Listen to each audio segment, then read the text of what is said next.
In today's video, we look at what happens when people have a deadly encounter with Bigfoot in the woods. From a group of hikers going deeper into unmarked wilderness, unaware they were being watched and herded by Bigfoot, to a team of armed hunters growing more confident with every step into the dead-end canyon, mistaking silence for safety.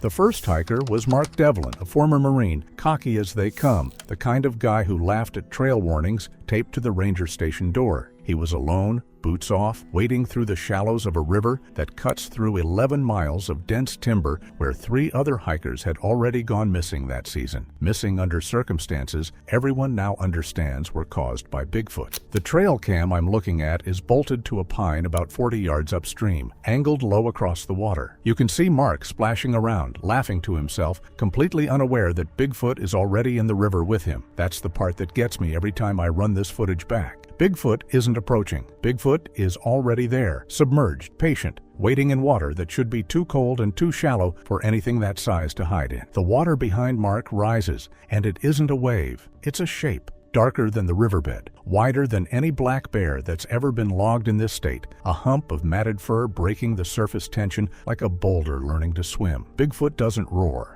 Bigfoot doesn't charge. It simply reaches up from beneath the current and closes a hand the size of a dinner plate around Mark's ankle. He goes under like a dropped stone. 3 seconds of thrashing, a burst of white foam, one hand clawing at the air, and then the river swallows the whole scene. The water goes still so fast, it's like the incident never happened, like Bigfoot wiped the record clean the second it was finished. The evidence they found afterward is what convinced even the skeptics on the search team. Mark's backpack, shredded clean through the nylon straps, was hanging from a low branch 20 feet upstream. 20 feet upstream against the current, which means Bigfoot carried it there before doubling back for the body. Inside the bag, his wallet sat untouched, cash still folded, ID still tucked in its sleeve. His phone was still recording audio from inside a side pocket. On that audio, underneath the gurgle of moving water, there's a wet, splintering crack that the coroner later matched to a femur fracture. A bone snapped the way you'd snap a breadstick,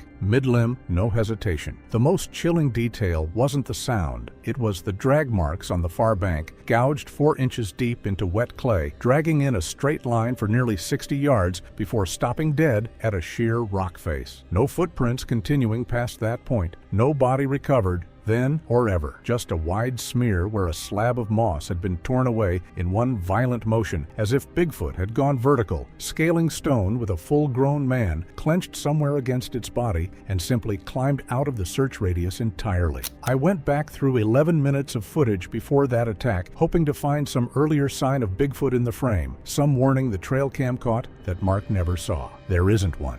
No ripple, no shadow crossing the far bank, nothing. Whatever Bigfoot is, it can hold itself completely motionless in cold current for the better part of an hour without disturbing a single reed on the bank, and that kind of discipline doesn't belong to an animal reacting to hunger. That belongs to something running a strategy. Divers went into that river 2 days later, looking for Mark's remains, and came up with nothing but a single boot, still laced, wedged 8 feet down between 2 boulders that hadn't shifted position in decades, according to the old survey maps. The boot had puncture marks through the leather, 4 of them, spaced in a pattern that matched nothing on record for any North American predator. Bigfoot had bitten straight through hardened hiking leather like it was cardboard, and it had done it while still holding a grown man underwater with the other hand. I thought that was the whole story. I thought, okay, a freak territorial attack, an animal defending a stretch of river. But that theory died 3 hours later when the second trail cam lit up, because it proved Bigfoot wasn't defending anything at all. Bigfoot was collecting. You ever see a woman get pulled through the wall of her own tent, like she's nothing but a fish being yanked through a hole in the ice? Well, that's exactly what happened next, and it's worse than the river. The second hiker was Sarah Blumhouse, a solo backpacker who had hiked the Appalachian Trail twice and genuinely believed she'd seen everything the wilderness could throw at a person. She had never accounted for Bigfoot. Her trail cam was a small motion-activated unit clipped inside her tent, angled toward the door flap, a setup meant to catch raccoons rifling through her food bag, not meant to catch Bigfoot reaching in from the outside world to take her. The timestamp reads 9:02 p.m. Sarah is zipped into her sleeping bag, reading by headlamp, murmuring to herself the way solo campers do to keep the silence from feeling so total. Then the nylon wall directly behind her doesn't tear. It peels, smooth and deliberate, the way you'd peel back the skin of a banana, which tells you Bigfoot has done this before, that this is technique and not blind rage. A hand slides through the gap, black, knuckled, knobbed at the joints, tipped with claws like chipped obsidian, and it wraps around her entire torso in one motion. Bigfoot extracts her through that slit without so much as loosening a single tent stake outside. She doesn't get a scream out. One frame she's sitting up reading. The next, she's being hauled backward through the wall into freezing dark, her headlamp beam whipping wild arcs across the canvas as she disappears from view. The footprints outside measured 17 inches long and sank nearly 4 inches into packed dirt deep as fresh grave soil. But the footprints weren't even the piece of evidence that broke the case wide open. It was the sleeping bag. When the search party reached the site the next morning, the bag was still lying inside the collapsed tent, except it had been folded neatly, corners squared off, zipper drawn halfway shut, arranged with a strange, almost domestic precision, as if Bigfoot had paused mid-abduction to tidy the scene before vanishing into the tree line with a living person under its arm. Inside that fold, investigators found a single tuft of Sarah's hair torn out by the root and a smear of thick saliva that the lab flagged as belonging to no cataloged primate on record. A protein structure that didn't match bear, didn't match wolf, didn't match anything with a name. That's the moment the Forest Service tried to spin this as a bear attack for the press release. But bears don't fold camping gear. Bears don't extract a full-grown adult through a 6-inch gap without leaving a single drop of blood behind. Bigfoot does. There's a second angle on this attack that most people miss the first time through because it's easy to fixate on the tent wall peeling open. About 4 seconds before that peel starts, the trail cam picks up a low vibration in the audio track, a bass rumble that the sound techs later identified as footsteps. Bigfoot's footsteps, landing with such mass that the ground itself was carrying the sound before the creature ever made contact with the canvas. Sarah never reacts to it. She keeps reading. Whatever frequency Bigfoot moves at, it's below what a human ear registers as a threat, which means every one of these 6 hikers had less warning than a single heartbeat before Bigfoot was already on top of them. Search dogs brought to the site the next day refused to cross the tree line past the folded sleeping bag. Every handler on scene described the same reaction, the dogs planting their feet, backing up, refusing food and commands both, as if the scent trail leading into the dark carried something their training had never prepared them to walk toward. One dog broke its leash entirely and bolted back to the trailhead, and it took 3 hours to recover it 2 miles down the mountain, still trembling, still refusing to go near the tree line where Bigfoot had vanished with Sarah under its arm. You want to know what actually keeps me up at night reviewing this footage? The math. 2 hikers taken in under 12 hours on the same ridge by the same creature, and neither scene showed signs of feeding. Bigfoot wasn't eating, Bigfoot was stockpiling, and stockpiling means there was a plan. And if you think a silent ambush through canvas is the worst this thing does, wait until you see what happens when a hiker actually tries to fight back. Fair warning, he becomes the weapon. The hiker was Alex Brennan, young, athletic, armed with bear spray and a flare gun, absolutely convinced that gear alone would be enough to handle whatever the ridge threw at him. His trail cam sat on a tripod near his fire pit,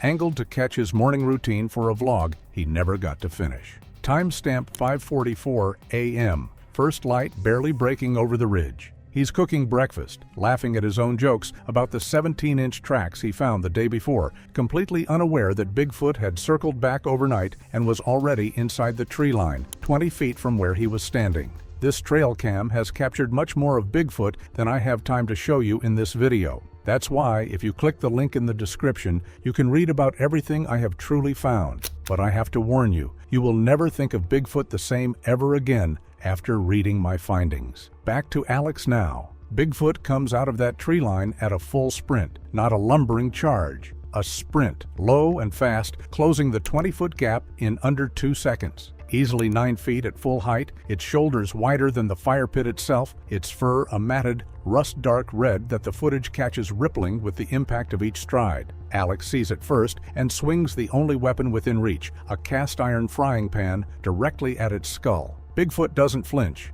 It backhands him mid-swing with enough force to send him sideways into a pine trunk so hard the trunk splinters at chest height, bark exploding outward in a spray of white wood chips. Alex tries to crawl. Bigfoot closes the distance in a single stride, grabs him by the left leg, and lifts him fully upside down. A grown man, dangling one-handed off the ground like a rag doll. Then Bigfoot swings him, full arm, into a nearby boulder. The impact registers on the audio as a single dense crunch, and Alex goes limp mid-swing. Bigfoot isn't done. It grabs his collar with the other hand and drags him toward the brush the way a person drags a duffel bag, one fist on the ankle, one fist on the jacket, his body bouncing over rocks and roots the entire way. The evidence at that site told its own story before the search team even opened the file. Beyond the shattered pine, Alex's hiking pole was found driven vertically into the dirt, his cap balanced on top like a small, gruesome flag marking the spot. But the detail that actually stopped the coroner cold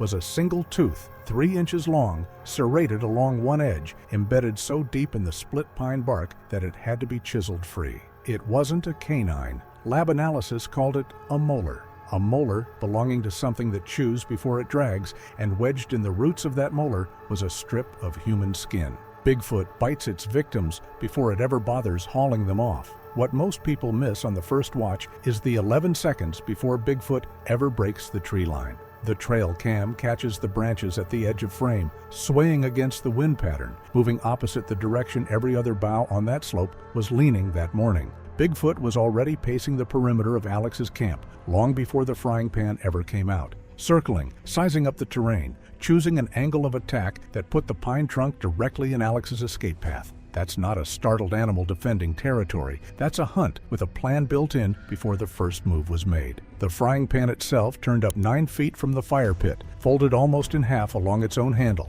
The cast iron cracked clean through in a spot that should be structurally impossible to break with a bare hand. Rangers who examined it said the fracture pattern matched a force closer to a hydraulic press than any bite or swing, which tells you Bigfoot didn't need momentum to do that kind of damage. It did it standing still, almost as an afterthought, on the way to grabbing Alex by the leg. You think one solo male victim proves a pattern? Day 2 hadn't even started yet, and Bigfoot was already getting creative, because this thing doesn't just grab prey. It plays with it first. The hiker was Jenna Morales, an experienced climber who set her trail cam to watch her own back while she rappelled 70 feet down a sheer granite face, a habit she'd picked up after a rockslide scare the year before. Timestamp 11:22 a.m. She's halfway down the wall, methodically checking her knots, sunlight hitting the rock in sharp white bands, when a shadow the size of a delivery truck blots out the sun directly above her. And that shadow is Bigfoot. Bigfoot doesn't climb down to reach her. It jumps, clearing 30 feet of open rock face in one leap, landing against the vertical granite with claws that punch straight into stone like ice axes. It clings there, spider-like, impossibly balanced on a wall that shouldn't hold a creature that size, and reaches down with one arm to cover Jenna's entire face with a single palm. Her legs kick against open air for a solid 30 seconds. You can count the kicks on the footage, 30 full seconds of a person fighting for her life against a hand that never once loses its grip. And then she goes still. Bigfoot unhooks her carabiner one-handed, slings her limp body over its shoulder, and climbs back up that same vertical face using only its legs and feet, gripping the stone like gecko pads while it carries a full-grown adult the rest of the way up without slowing. At the base of the cliff, searchers found Jenna's water bottle crushed flat. The aluminum spiraled like it had been wrung out by hand. But the piece of evidence that made the front page was her jacket, snagged on a rock horn at the very top of the climb. Inside the pocket, her phone had kept recording the entire time.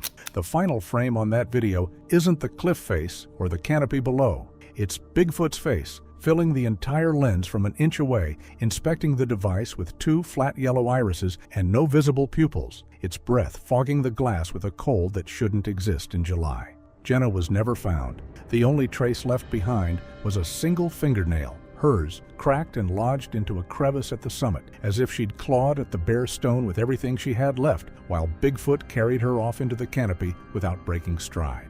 The climbing partner, who was supposed to be waiting at the base, never saw Bigfoot at all. His statement to the rangers said he heard exactly one sound, a low creak like a tree bending under sudden weight, followed by total silence, followed by Jenna's rope going slack and coiling into the dirt with no one attached to the far end.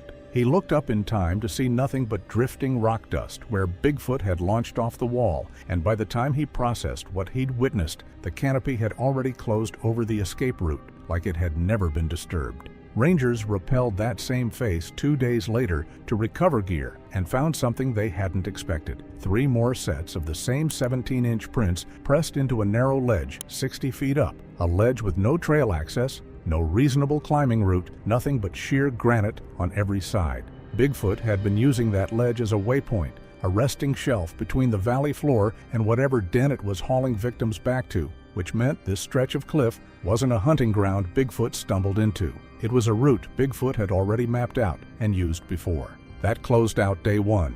Day 2 is when Bigfoot got provoked, because now somebody was shooting back at it. Our next hiker was Juan Peñaflor, a lifelong hunter who'd heard the screams echoing off the ridge the night before and made the decision to set up a defensive blind with a high-caliber rifle, fully expecting whatever came out of the fog to go down in one shot. His trail cam faced his own firing position, timestamp 2:15 p.m.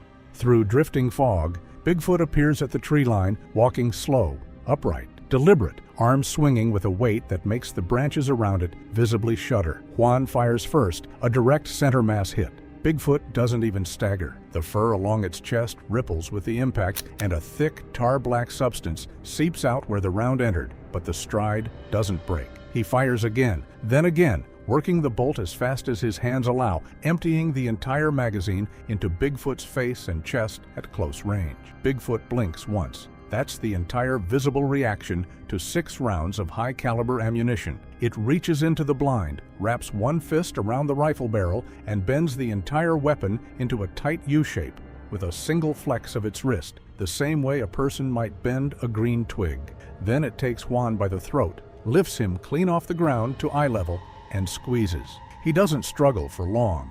The audio catches a series of dense popping cracks as his vertebrae give way one at a time, like someone snapping bubble. Wrap in sequence. The evidence that followed was the most significant find of the entire 2-day period. A blood trail, not Juan's, but Bigfoot's own, dripping from the graze wound where one of those 6 rounds had actually broken skin along its shoulder. Search teams followed that trail for 1.5 miles, straight to a massive granite boulder that had been physically rolled away from a crevice cut into the hillside. A boulder that weighed, by later estimate, somewhere north of 2,000 pounds, moved like it was nothing. Inside that crevice they found bones, dozens of them, deer, black bear, and, confirmed by forensic anthropology, human femurs, stacked deliberately like cordwood along the crevice wall. No skulls anywhere in the pile. Not a single cranium was found among the scattered remains, despite the search team documenting bones from nearly every other part of the human body. Bigfoot keeps the head somewhere else, a detail nobody on the search team has been able to explain, and one that completely changes the way investigators interpret what was actually happening out on that ridge. Whatever purpose the separate placement served, it appeared deliberate rather than accidental, suggesting that the bodies were being handled according to some consistent pattern instead of simply discarded. The blood trail ended right at the crevice mouth, sealed shut again with a fresh smear of black ichor across the narrow seam where the massive boulder had been rolled back into place. Investigators noted that the entrance showed fresh disturbance compared to the surrounding rock, as though it had been opened only hours earlier before being concealed again. It was a den, it was full, and it belonged to Bigfoot. Ballistics later confirmed all 6 rounds Juan fired connected, 3 to the chest, 2 to the shoulder, 1 grazing the jawline, a spread that would drop a full-grown grizzly bear in seconds. Bigfoot absorbed every one of them and kept walking at the same unbroken pace, which tells you whatever is under that fur isn't built like anything cataloged in a biology textbook. The Forestry Service's own ballistics consultant refused to sign off on a final report, citing, in his own words on record, that the wound pattern was inconsistent with mammalian physiology, and then declined to elaborate further. Inside that crevice den, alongside the stacked femurs, searchers also recovered scraps of fabric from at least 4 4 different jackets, none of which matched any of the 6 known hikers, meaning Bigfoot's collection predates this 2-day span by a significant margin, and meaning this ridge has been a hunting ground far longer than anyone on the search team wants to admit publicly. One of those jacket scraps still had a zipper pull stamped with a manufacturer's date code that put its original sale nearly 6 years in the past, a detail that made it into an internal memo but never into any public statement. Because acknowledging it meant acknowledging that Bigfoot had been operating on this exact mountain, undetected, for the better part of a decade before a single trail cam ever caught a frame of it. A forestry biologist who cataloged the crevice contents privately estimated the bone stack represented more than a decade of activity, all of it credited to Bigfoot, all of it kept sealed behind 2,000 pounds of granite until Juan's rifle rounds forced Bigfoot to finally reveal where it had been storing the evidence of every hiker the mountain had quietly lost. That crevice wasn't the end of the count. It was the moment the count stopped being sick. You want to know what Bigfoot actually does with them once they're taken? The forestry scientists floated theories for months after the earlier disappearances. Some believed the victims were being hidden and saved for later feeding. Others suggested some kind of hibernation cache where bodies were stored in remote mountain shelters until winter. A few researchers even argued the behavior resembled ritualistic caching seen in certain intelligent animals, though nobody could explain why. Every theory sounded unbelievable, yet every one of them was considered because there simply wasn't a better explanation. Then the 6th trail cam answered every single question at once, and I promise you, you will wish it hadn't. Instead of solving one mystery,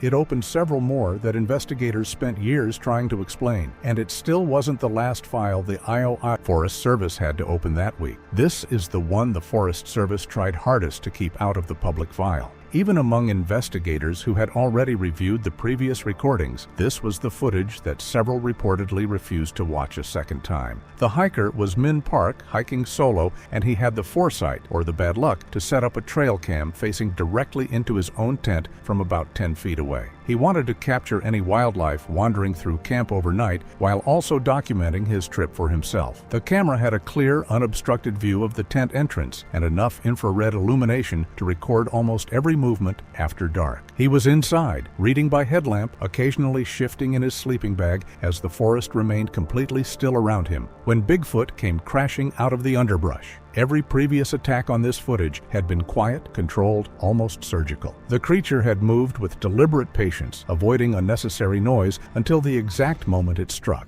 This one wasn't. Bigfoot came in screaming, a deep, guttural infrasonic wail that cracks the trail cam's microphone and distorts the entire audio track into harsh static for nearly half a second before the recording finally clears. Even after the sound stabilizes, the microphone continues clipping from the sheer volume of the vocalization as the creature barrels straight toward the tent without slowing down. Min bolts upright and out of the tent flap, holding a hatchet, the only weapon he'd brought. He swings hard, aiming for the head. Bigfoot catches his forearm mid-swing and with a single twist of its wrist rips the entire arm off at the shoulder. Not a tear, a full separation. The same motion you'd use pulling a drumstick off a roasted chicken. Min drops screaming, blood spraying in a wide arc across the tent canvas. Bigfoot doesn't lift him this time. It drops to all fours over his body, pins him flat against the dirt with one enormous forearm, and goes to work. I've run this footage more than 40 times trying to catalog every second of it, and it never gets easier to watch. Bigfoot doesn't kill him quickly. It bites down into his torso and shakes him the way a dog shakes a rag doll, crushes his pelvis flat with a single downward stomp, and then, while Min is still twitching, still alive by every visible measure, it uses its claws to open his abdomen and draw out his intestines, wrapping the length of them around one closed fist like a plate of spaghetti. Min stops moving roughly 90 seconds into the attack. Bigfoot keeps working for another 4 full minutes, pulverizing bone with its own weight, scattering torn tissue in a wide radius around the collapsed tent, before finally scooping the remains into a single bundle, tucking it under one arm, and walking calmly back into the tree line like the entire event had cost it nothing. The evidence recovered at that campsite told the whole grim story on its own. The hatchet was found bent completely in half. Kevin's headlamp was still switched on, lens coated in a pale gray paste the lab confirmed as brain matter. His left hand, severed clean at the wrist, was still locked around a thick tuft of Bigfoot's own fur, ripped free during the struggle. The single clearest DNA sample recovered from the entire 2-day span. But the piece of evidence that ended every internal debate at the Forest Service was the trail cam itself. It had been knocked flat, its lens cracked down the middle, but it kept recording recording audio for 2 full minutes after the picture went dark. 2 minutes of wet, rhythmic crunching before the stomping finally resumes and fades off into the trees. That crunching is what sent search teams back to Juan's crevice within the week, and this time there was nothing to find. 2,000 pounds of granite gone, rolled off to some new position the ground-penetrating radar couldn't map. Bigfoot had already relocated the den before anyone thought to check it twice. The bone stack, picked clean,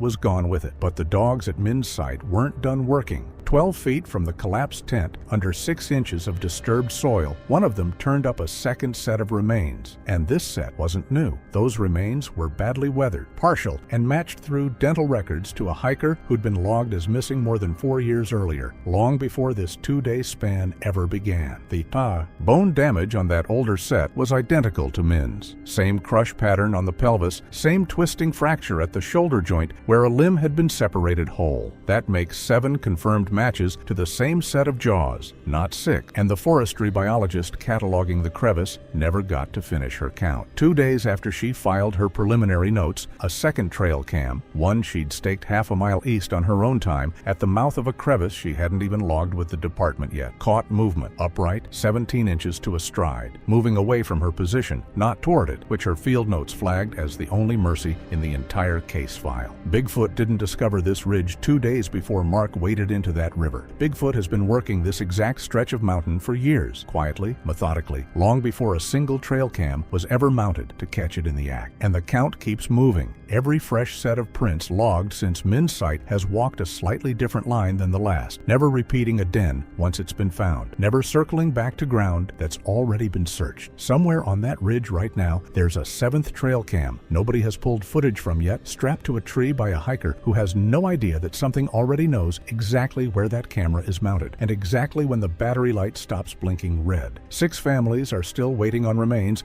that were never recovered, and a 7th family, older, quieter, filed as closed 4 years before anyone thought to reopen it, is only now learning their hiker belongs on this same list. The Forest Service hasn't released the location of that second unlogged crevice. The biologist who found it hasn't been back to check it, and every ranger working that district will tell you off the record that the mountain isn't finished because the prints keep moving. The dens keep emptying out ahead of every search party that finds them, and somewhere past the last known ridge line, there's a trail cam still rolling, patiently waiting to catch whoever walks past it next.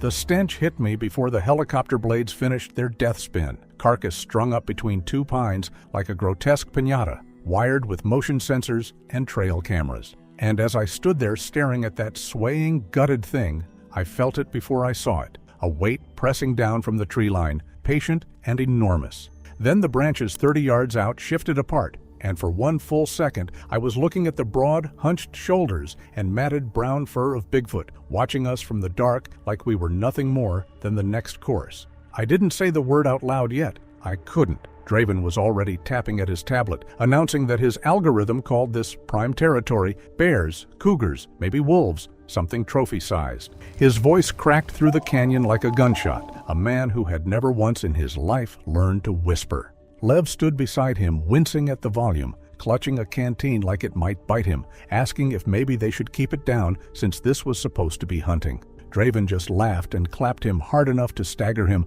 calling that the old way, saying this was the new way. Technology wins every time.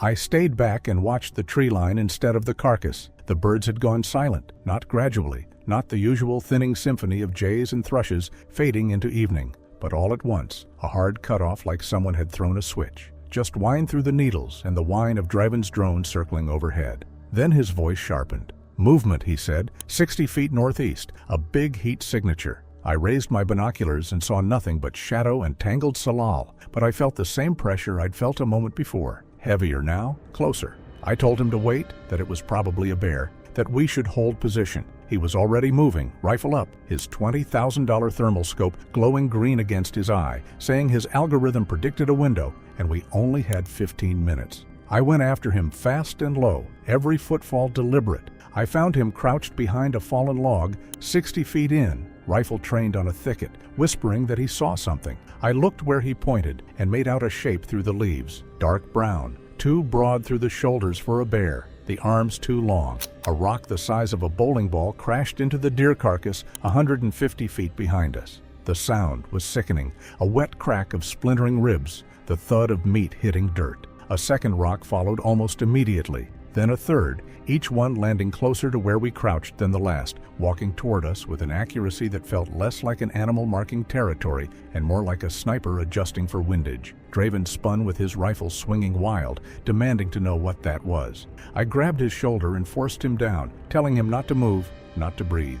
A second rock smashed into the tree beside us and showered us with splinters. It wasn't a miss, it was Bigfoot's message. Then I saw the arm retract into the canopy above us, thick with matted fur, moving with a fluid, deliberate strength that no bear could match. I told Draven that wasn't a bear, and he actually laughed, asking if I thought it was Bigfoot, calling that ridiculous. I was already backing away with my eyes on the canopy, telling him I thought we were being hunted, that it had been tracking us since we landed, that if we didn't move right now, we were going to die. Something in my voice finally cracked through his arrogance, and he agreed to fall back to camp. We moved fast, me leading, ducking branches, stepping over roots, my pulse hammering in my ears. Behind me, Draven tried to be quiet and failed, every step a crunch, every breath a gasp. Lev was still standing where I'd left him, surrounded by the wreckage of the bait station. The deer had been torn clean apart, its spine snapped like kindling, the motion sensors crushed, the cameras twisted into scrap.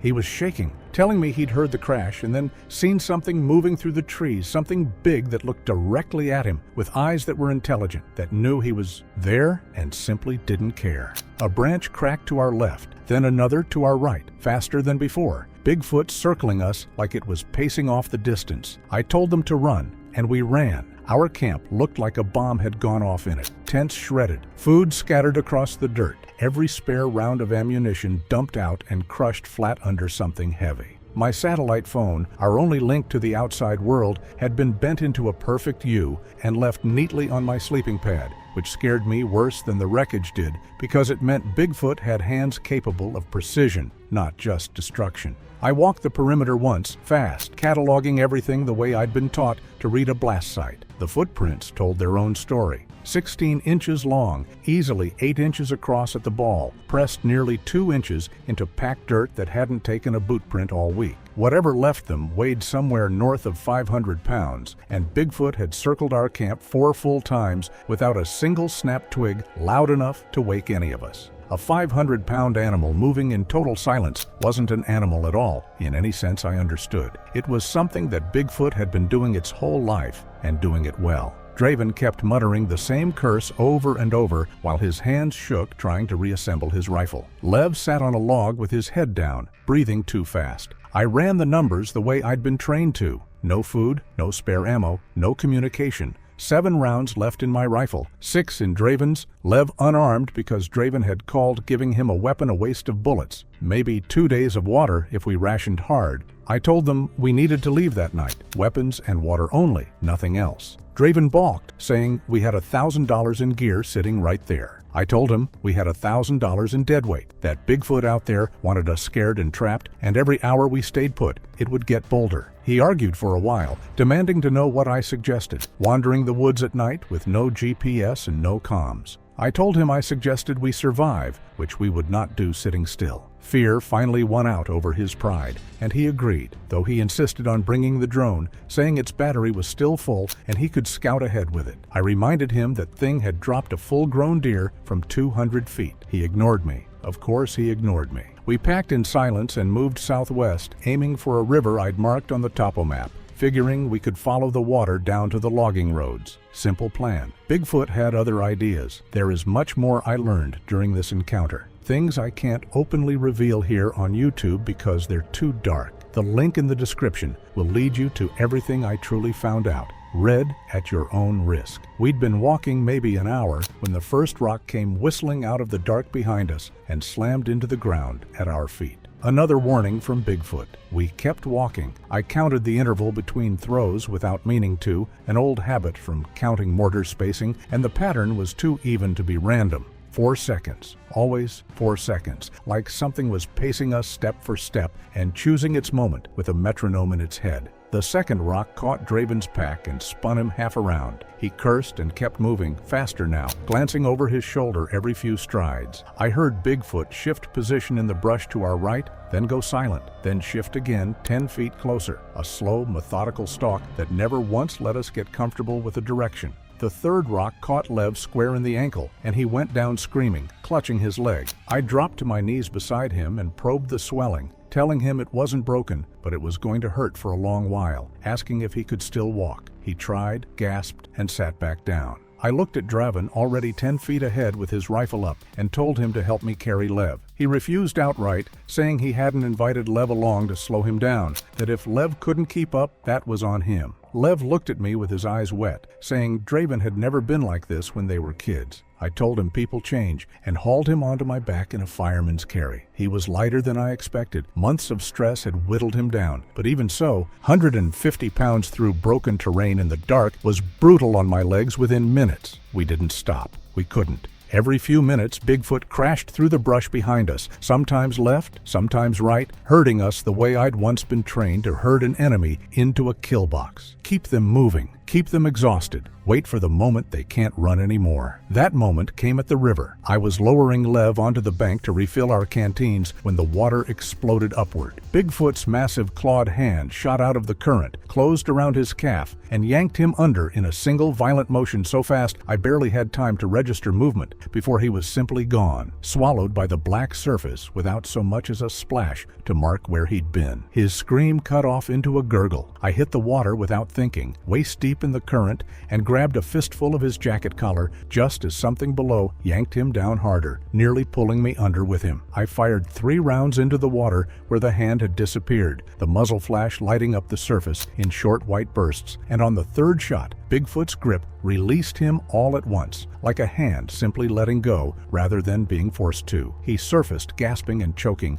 thrashing against me, and I hauled him bodily onto the rocks to find his leg torn open. 4 parallel gashes running from knee to ankle, deep enough that I could see bone gleaming white in the moonlight, blood pumping in dark pulses with every heartbeat. More blood than I'd seen come out of a living person in a very long time. I ripped off my shirt and wrapped it tight around the wound, pressing hard, telling him not to move, not to let go. Draven stood on the bank staring, his face slack with horror, and for 1 second he looked like a scared kid again instead of a billionaire with a smart rifle. Then his jaw hardened, and he said Lev needed a hospital, that we had to get out of here right now. I told him we were miles from anywhere and didn't even know which direction anywhere was. He said he'd send the drone up to scout a fast route out. I told him that Bigfoot had already proven it could, but he wasn't listening anymore, and the drone was already climbing, red lights blinking against the black canopy. 10 seconds later, the video feed went dead. A heartbeat after that, the drone came screaming back down out of the dark and hit Draven square in the shoulder. I heard the bone snap clean, heard his scream tear through the canyon. His right arm hung wrong, the collarbone shattered. He couldn't shoot anymore. He could barely stand. I dragged them both under a shallow rock overhang 10 feet from the water, got Lev settled first, then Draven, who was whimpering with his arm splinted tight against his chest. I built a small fire against every instinct I had because Lev was already shivering with the first signs of hypothermia, and infection was setting into that leg fast. While I worked, I could hear Bigfoot moving through the trees in slow, deliberate circles, stopping now and then, watching us with a patience that made my skin crawl.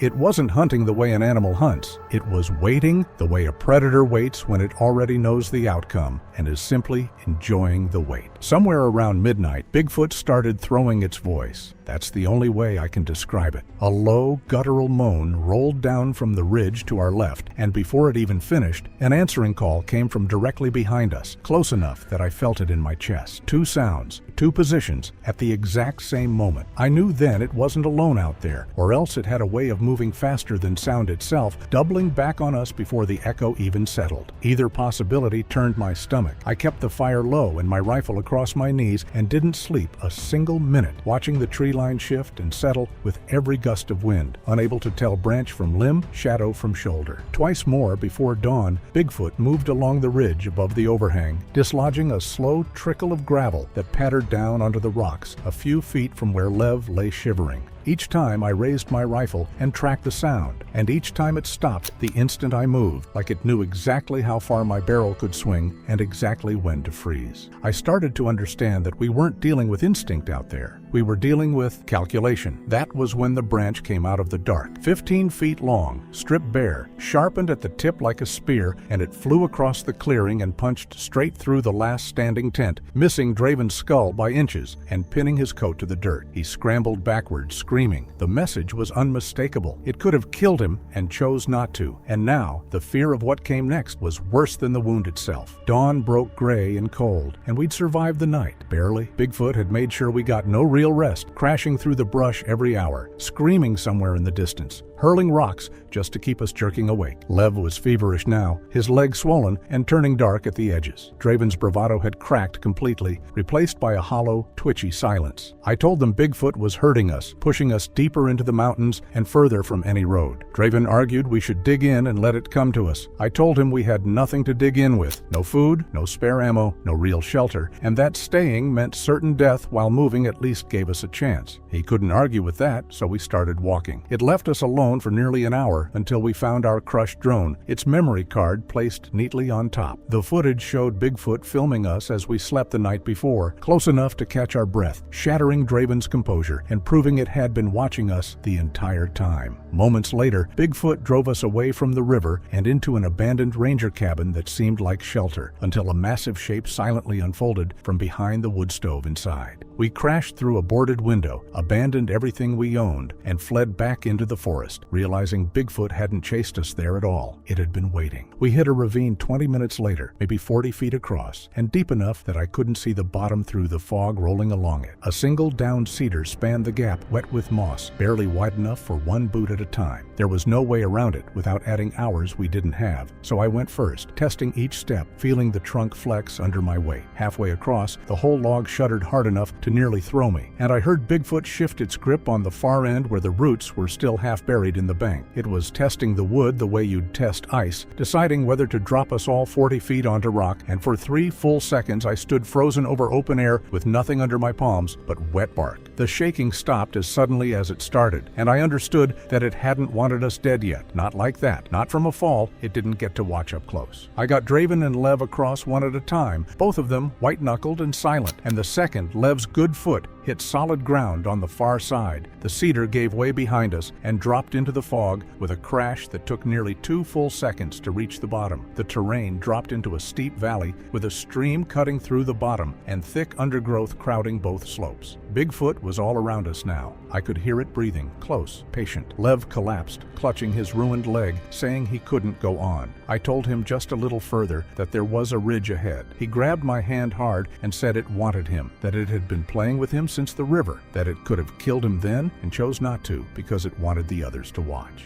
I couldn't argue with that either. I'd known it since the first attack. Bigfoot was stripping us down one by one, picking the weakest link first. He begged me not to leave him alone to die, and I promised him I wouldn't, then hauled him onto my back again and started climbing. It let us get halfway up the slope before it charged. It came out of the tree line as a blur of brown fur and raw muscle, faster than anything that size had any right to move. I dropped Lev and spun with my rifle up, too slow. The hand closed on his injured leg and tore him away from me in one brutal motion. His scream was the worst sound I have ever heard, pure animal terror, and I fired 3 rounds into the dark without a clear target while Bigfoot didn't even flinch. I chased the sound of him screaming into the trees, firing blind, the canopy too thick for any moonlight to reach the ground. Branches whipped across my face hard enough to draw blood, and twice I went down over roots I never saw coming, scrambling back up without losing a stride. The screaming moved fast through the dark ahead of me, dragged along at a speed no human body could produce on its own, veering left, then hard right.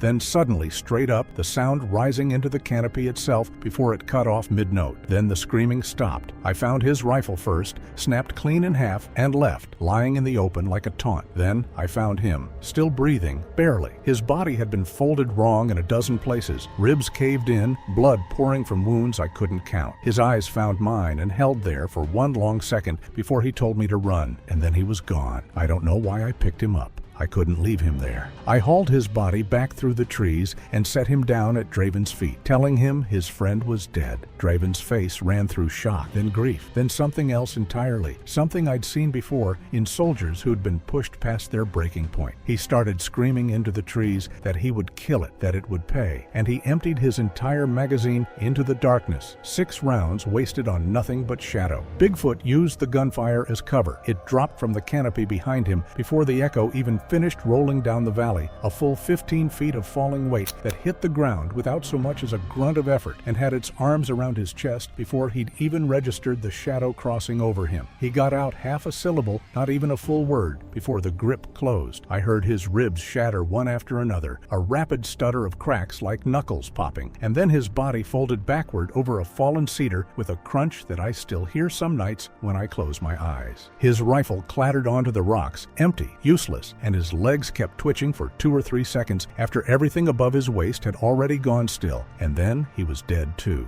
2 of them, gone in the space of 10 minutes, and it was just me now. I didn't wait. I didn't grieve. I ran. The forest turned into a blur of green and gray and the failing light of late afternoon. I had no direction, only instinct, legs pumping, lungs burning. Bigfoot was right behind me, close enough that I swear I could feel the heat of its breath on the back of my neck. I zigzagged through the brush, ducked under low branches, vaulted fallen logs, anything to break its line on me, and none of it mattered. It was always there, a shadow at the edge of my vision, a weight pressing at my back. My grandfather used to tell me that fire was the one thing the old ones in these mountains still feared, and that moving water was the one thing they could never track through. I had no fire yet, but I could hear the river ahead, a low roar promising a way out if I could reach it in time. I threw myself down a steep mountainside, tumbling end over end through dense brush that clawed at my face, arms, and legs until every patch of exposed skin burned. Behind me, Bigfoot let out another roar, deeper and louder than anything I had ever heard, a sound so powerful it rattled my ribs and shook fresh snow loose from the pine branches overhead. The noise echoed through the valley like an avalanche breaking apart. I could hear Bigfoot crashing through trees somewhere uphill, but unlike me, it wasn't stumbling or sliding. Every heavy footfall landed with slow, deliberate force, as if the creature knew it had all the time in the world. I threw my weight downhill, desperate to gain even a few more seconds, but every breath burned and every stride felt weaker than the last. Halfway down the slope, my legs slammed into a fallen cedar hidden beneath the brush. The impact flipped me completely over it, and I crashed shoulder first into the frozen ground before rolling twice across loose rocks. I finally stopped against a granite boulder, catching myself with both hands, instantly peeling the skin from my palms. Blood mixed with dirt as I forced myself upright without even looking at the injuries. Above me, I caught movement through the trees. Bigfoot crossed the ridge almost effortlessly, weaving between trunks with impossible speed despite its enormous size. It stayed several dozen yards above my position, matching every turn I made, as though it already knew exactly where I intended to go. The measured thuds of Bigfoot's footsteps echoed across the hillside, each one carrying enough weight to vibrate through the ground beneath my boots. Another 100 feet down, the forest suddenly disappeared beneath me as the hillside turned into a steep scree field covered in loose shale. Every step sent rocks sliding downhill, making it impossible to keep my footing. I half ran and half fell, desperately trying to stay upright, while chunks of stone skidded around my ankles. Behind me came another deafening crack. I looked up just long enough to see a massive boulder, nearly the size of a washing machine, bouncing violently down the slope directly toward me. Somewhere above, Bigfoot had launched it with terrifying strength. I threw myself sideways just before it blasted past, close enough that the rush of air slapped my face and sprayed me with shattered stone. I didn't dare look back. Knowing Bigfoot was still above me was terrifying enough. The scree finally leveled into a narrow clearing. Ahead, roughly 100 yards away, a river churned with violent spring runoff, white water smashing itself against dark rocks before disappearing downstream. There was almost no chance I could cross it alive. Worse, there was absolutely no cover between my position and the riverbank. If Bigfoot reached open ground before I found somewhere to hide, the chase would be over. Off to my left stood a dead pine tree, blackened by an old lightning strike and dried almost completely hollow. Beside it rose a rock face coated with thick green moss that glistened with moisture. I glanced from the tree to the river and then back toward the forest behind me, listening as Bigfoot's crashing footsteps grew louder with every passing second. I made my decision in less than a heartbeat. I sprinted toward the dead pine, grabbed the driest branch I could wrench loose, and snapped it free with both hands. Splinters dug into my palms as I hurried toward the rock face, tearing away thick handfuls of moss that came free in damp clumps. I knew it wasn't ideal tinder, but it was the only thing available. My fingers shook so badly I nearly dropped everything. Then the forest behind me suddenly went quiet. The silence lasted only a moment before Bigfoot stepped out from between the trees and entered the clearing. For the first time, nothing blocked my view. There was no doubt anymore that Bigfoot was real. Every terrifying detail stood exposed beneath the gray afternoon sky. Bigfoot stood easily 15 feet at the shoulder, its enormous body covered in long, dark fur, matted with mud, pine needles, and streaks of old dried blood. Thick scars crossed its chest and arms, suggesting years of violent encounters that somehow hadn't slowed it down. Its hands looked almost human until I noticed the fingers ended in black, worn claws thick enough to split tree bark. But what froze me in place were Bigfoot's eyes. They weren't wild or animalistic. They watched me with unmistakable intelligence, calmly measuring every movement I made, as though calculating exactly how long I had left. My stomach dropped. Then Bigfoot lowered its shoulders and charged across the clearing with horrifying speed, closing the distance far faster than something that massive had any right to move. I lit a pine branch with my fire striker and held it between us, and for the first time Bigfoot hesitated, stopping just short of the flames instead of charging.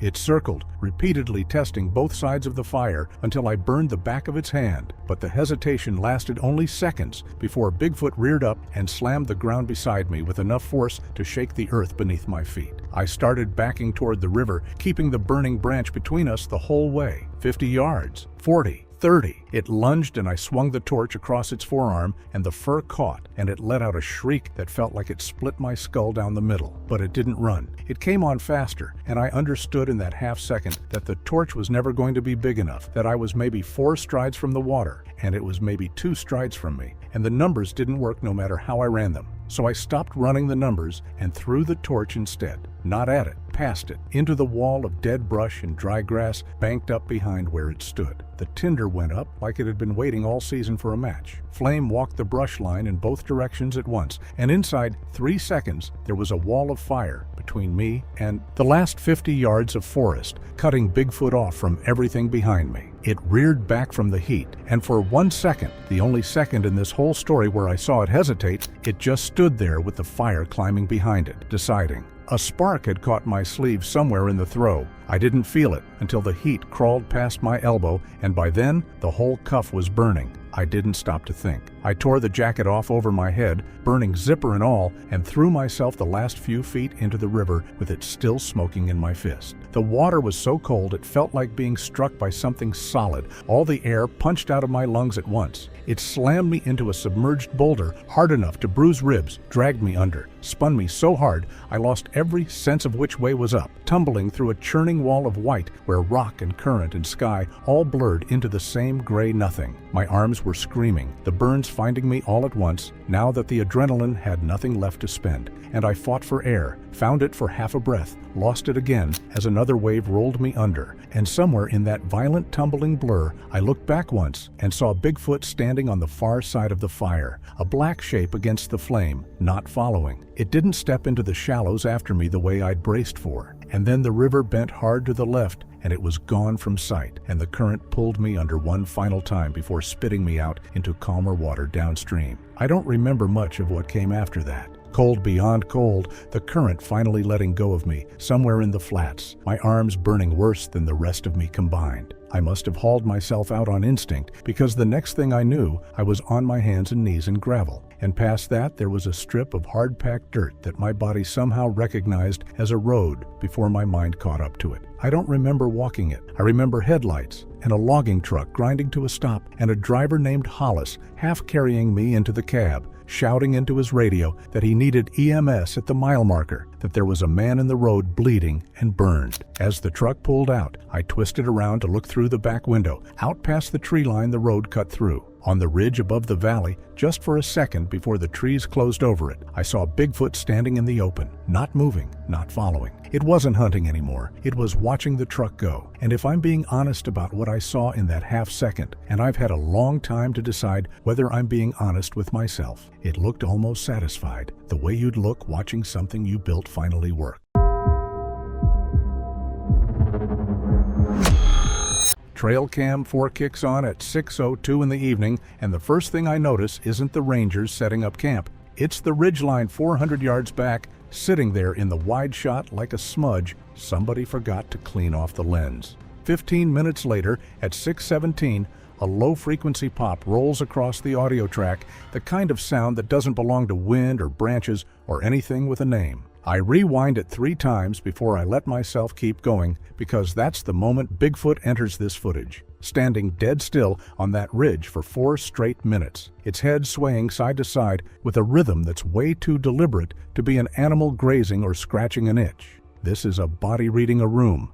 I pull up the thermal overlay that got applied after the fact, and this is where my stomach starts to turn. The chest cavity on that silhouette is expanding and contracting in a pattern, and when I line it up against the audio of the rangers talking down at the tents, it matches. Breath for breath, syllable for syllable, Bigfoot is breathing along with their conversation from 400 yards out, like it's tasting the shape of their voices before it ever gets close enough to use them. Whatever is about to happen to Dex, Sarah, Leo, and Captain Hale, it started right here, with something enormous standing in the tree line and turning their small talk into a blueprint. The next file is Hale's body cam, timestamped 6 minutes after the trail cam picked up that pop. Roll call audio, mundane stuff, Dex griping about radio static, Sarah rambling about some plant she found, Leo laughing that nervous laugh people do when the woods feel a little too quiet.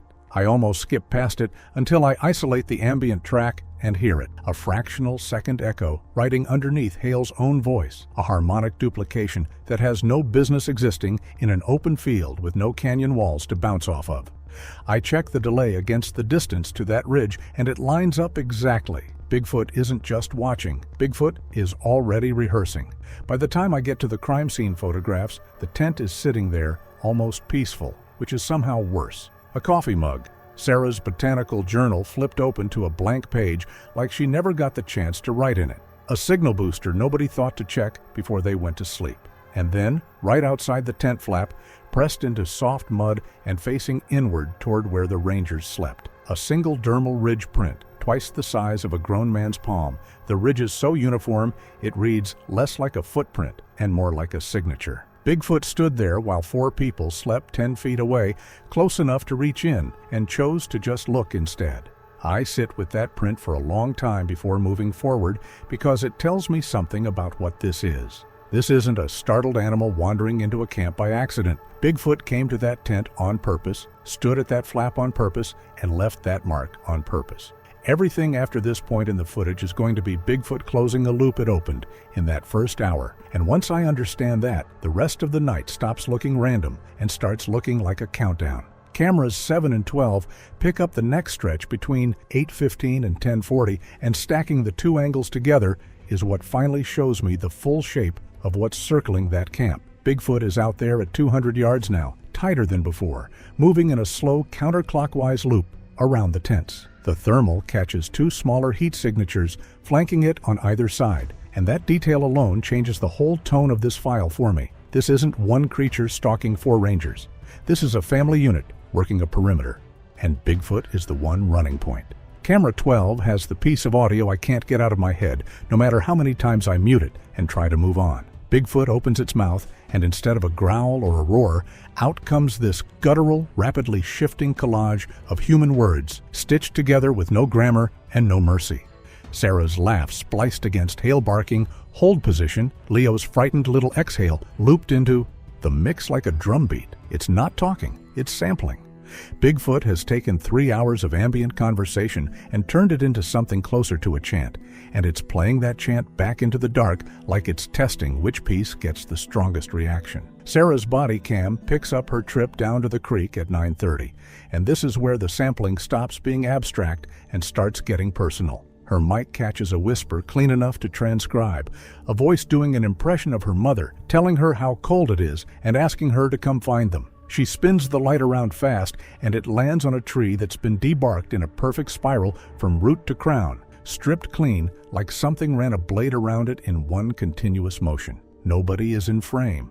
Nobody has to be. Bigfoot already left the marker and already delivered the message, and now it just has to wait for her to decide whether to walk toward the sound. The photo archive from that stretch of the night lays the geometry out for me in a way that's almost clinical. Footprint casts form an unbroken 200-yard circle around the camp, each print spaced 18 inches apart, every single one angled toward the center like spokes on a wheel. Whatever is making these tracks held that exact spacing for 3 hours without a single stumble or correction, which tells me Bigfoot isn't improvising a patrol. It's executing one. And the debarked tree isn't just vandalism either, because lab work on the stripped wood turns up trace amounts of a protein compound nobody can fully identify, something that mimics human pheromones close enough to spike anxiety in anyone who gets near it. Bigfoot didn't just mark that tree, Bigfoot seasoned it. Camera 2 flips everything into a different gear at 11:05. Out of pure darkness, a rock the size of a melon materializes and catches Hale square in the shoulder. And in the same half-second, a jet of superheated steam rips out of a fissure right by Leo's feet. The microphone can't keep up with what happens next, distorting hard as Dex grabs at his ear, and even though the audio flattens out into a sub-20 Hz pressure wave that shouldn't register as anything at all, the air on camera visibly shimmers, like heat coming off asphalt. That's Bigfoot's voice at a register the human ear was never built to hold on to, and it's already doing damage before anyone even understands they're under attack. Dex's body cam from a few seconds later shows the audio going muffled, his footing giving out, and then his hand pulling a 4-inch needle-barbed quill out of his own calf, which I have to correct myself on because the field notes actually tag this injury to Sarah, and either way, the object he's holding up to the lens is not something that grows on any animal native to Montana. It's hollow, it's chitinous, and whatever coats those barbs is glistening in a way that tells me it isn't blood. Bigfoot isn't just circling this camp anymore.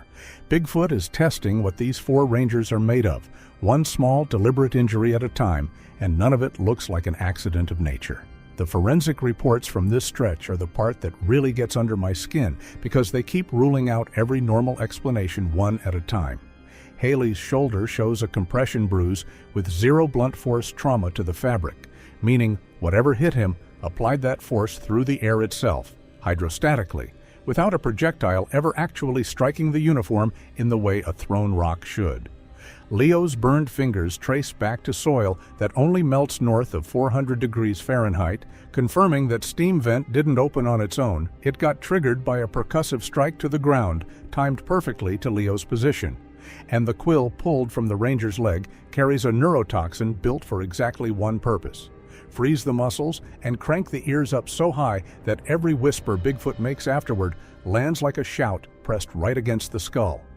A single drop of blood recovered off a leaf near the injury site comes back with adrenaline levels that are, frankly, off the chart the lab normally works with, and that tells its own story. Whoever bled onto that leaf was fully conscious and fully aware while something was extracted from their leg, paralyzed but not blind, not deaf, not spared a single second of it. Bigfoot didn't want unconsciousness. Bigfoot wanted them awake for what came next, and by the time I get to the next set of files, I understand exactly why. Cameras 5 and 9 catch the moment everything breaks apart, timestamp 12:15 in the morning, and it happens in under a second. 2 screams hit the microphones from opposite directions at the exact same millisecond. Sarah's voice calling out for Hale from the north tree line, and Leo's voice calling out for Sarah from the south, both of them layered with a panic that sounds completely real. Hale and Dex bolt north, Sarah and Leo bolt south, and the thermal feed shows Bigfoot standing perfectly still right in the gap between the 2 groups as they run in opposite directions, its chest vibrating without a sound, reaching the mic. It never gives chase in this moment. It doesn't have to. Bigfoot just planted itself at the fork in the road and let 4 terrified people do the rest of the work themselves. Hale's body cam from 2 minutes later plays back a radio transmission that makes my hands go cold every time I loop it.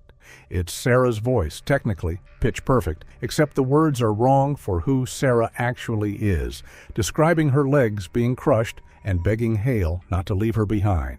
His heart rate monitor, folded into the body cam telemetry, goes from a manageable spike straight into a flatlined, arrhythmic mess. He's sprinting on borrowed panic now, chasing a voice that Bigfoot built specifically to send him in the wrong direction, and every stride he takes is one Bigfoot predicted he would take. The tracking report from the divergence point gives me the clearest picture yet of how coordinated this actually is. A length of rope lies snapped at the split, pulled apart by force rather than cut clean, and laid over the ranger's own footprints is a third set of tracks, smaller, a 6-foot stride, running parallel to Sarah's group the entire way. It's matching her gait step for step in the mud, which means Bigfoot brought a juvenile along specifically to confuse anyone trying to read these tracks later, muddying the exact kind of evidence a search team would rely on. This is a hunt with a division of labor. The adult drives the panic, the juvenile erases the trail, and Bigfoot, in whichever body is doing which job, never once loses control of the situation. Before I get to the bog, there's a stretch of footage from camera 8 that almost got filed as junk data because the frame is so shaky, and once I stabilize it, I understand why nobody wanted to sit with it for long. It picks up Sarah and Leo 40 seconds into their run south, cutting across a shallow creek bed, and for 11 seconds, the two of them are actually gaining ground, putting real distance between themselves and whatever's behind them.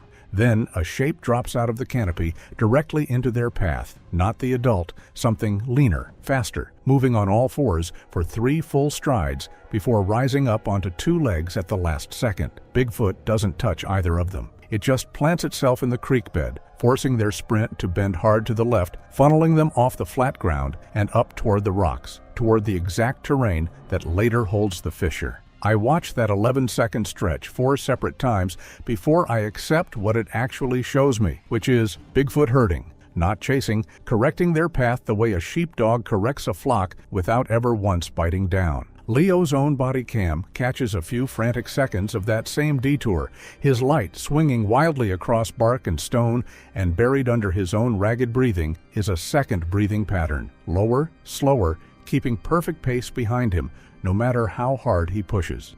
It's not gaining. It's not falling back. It's pacing him, the same patient rhythm I'll hear again later pressed against the limestone.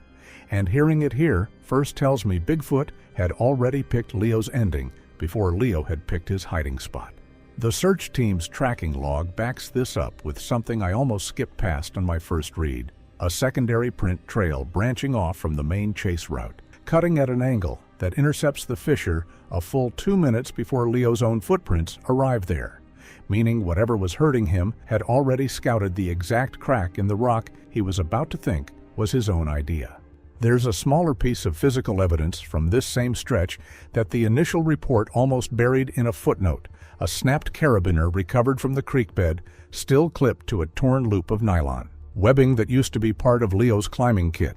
The metal isn't bent from a fall or a snag on rock. It's sheared clean through, the kind of cut you'd expect from a tool, not a tumble, and lab analysis on the fracture edge finds microscopic striations consistent with something raking across it at speed, a claw or a nail dragged hard enough to slice hardened steel without ever slowing down the animal doing it.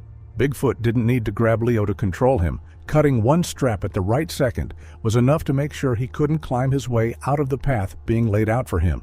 And that's the kind of precision that keeps showing up every time I think I've found the edge of what this thing is capable of. Hale and Dex's Run North gets its own short but brutal entry from camera 11, timestamped just 2 minutes after the split, and it's the clearest look I get at how fast this thing can actually move when it wants to be seen doing it. The 2 men are cutting through dense brush, Hale still shouting orders into a radio that isn't reaching anyone, when a wall of branches directly ahead of them simply stops moving, like something enormous just settled into place and decided to wait. Bigfoot doesn't charge out of that brush.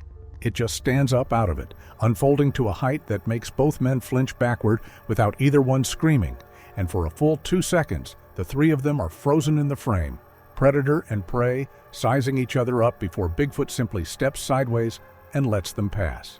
It didn't need to stop them here, it only needed to prove it could have. Dex's own body cam picks up a detail in that same encounter that the review team flagged as a priority anomaly, a low, resonant vibration running through the audio track that doesn't match footsteps, engine noise, or wind, something closer to a held note. Sustained for the entire 2 seconds, Bigfoot is standing in frame. When the audio engineers isolate and slow that vibration down, it resolves into something horribly specific.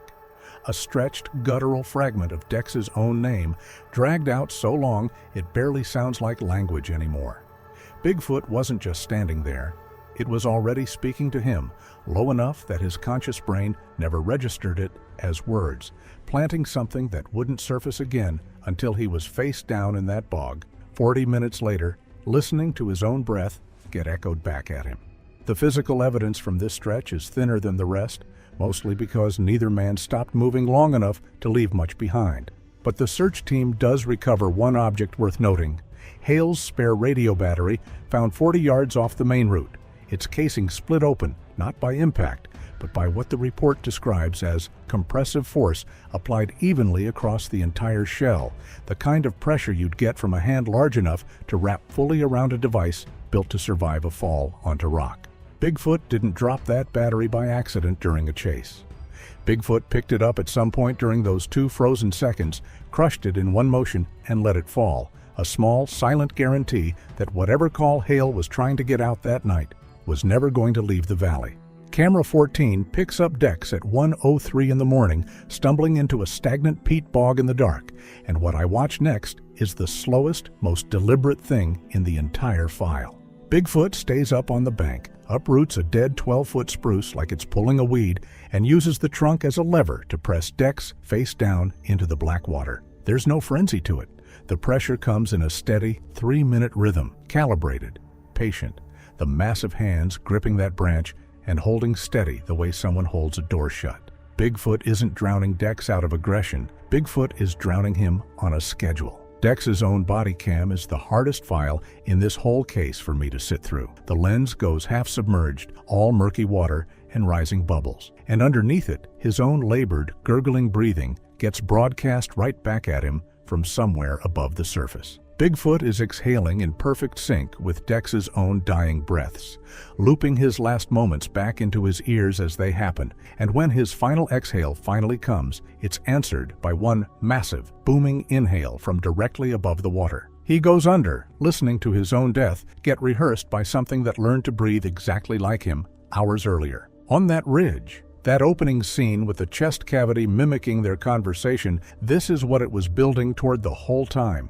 The recovery log fills in the aftermath once the bog gets drained. Dex's tactical vest turns up 20 feet from the water, folded with a precision that no panicked person leaves behind on their way to save a drowning friend. The spruce branch comes back covered in palm prints, too large for any bear this side of the continent, and sealed in a waterproof case on the bank sits a small audio recorder holding a 5-minute loop of Dex's own breathing, gradually, deliberately, morphing into Bigfoot's low, guttural purr by the end of the track. Bigfoot didn't just kill him, Bigfoot kept the recording. Camera 17 jumps ahead to 128 and finds Leo squeezed into a narrow limestone fissure, and this is where I start to realize Bigfoot has a different method for every single ranger, tailored, almost personal. Bigfoot arrives at the mouth of the crack, crouches down, looks in, and doesn't reach a single finger inside. Instead, it presses its chest flat against the rock face and starts beating a slow rhythm into the stone,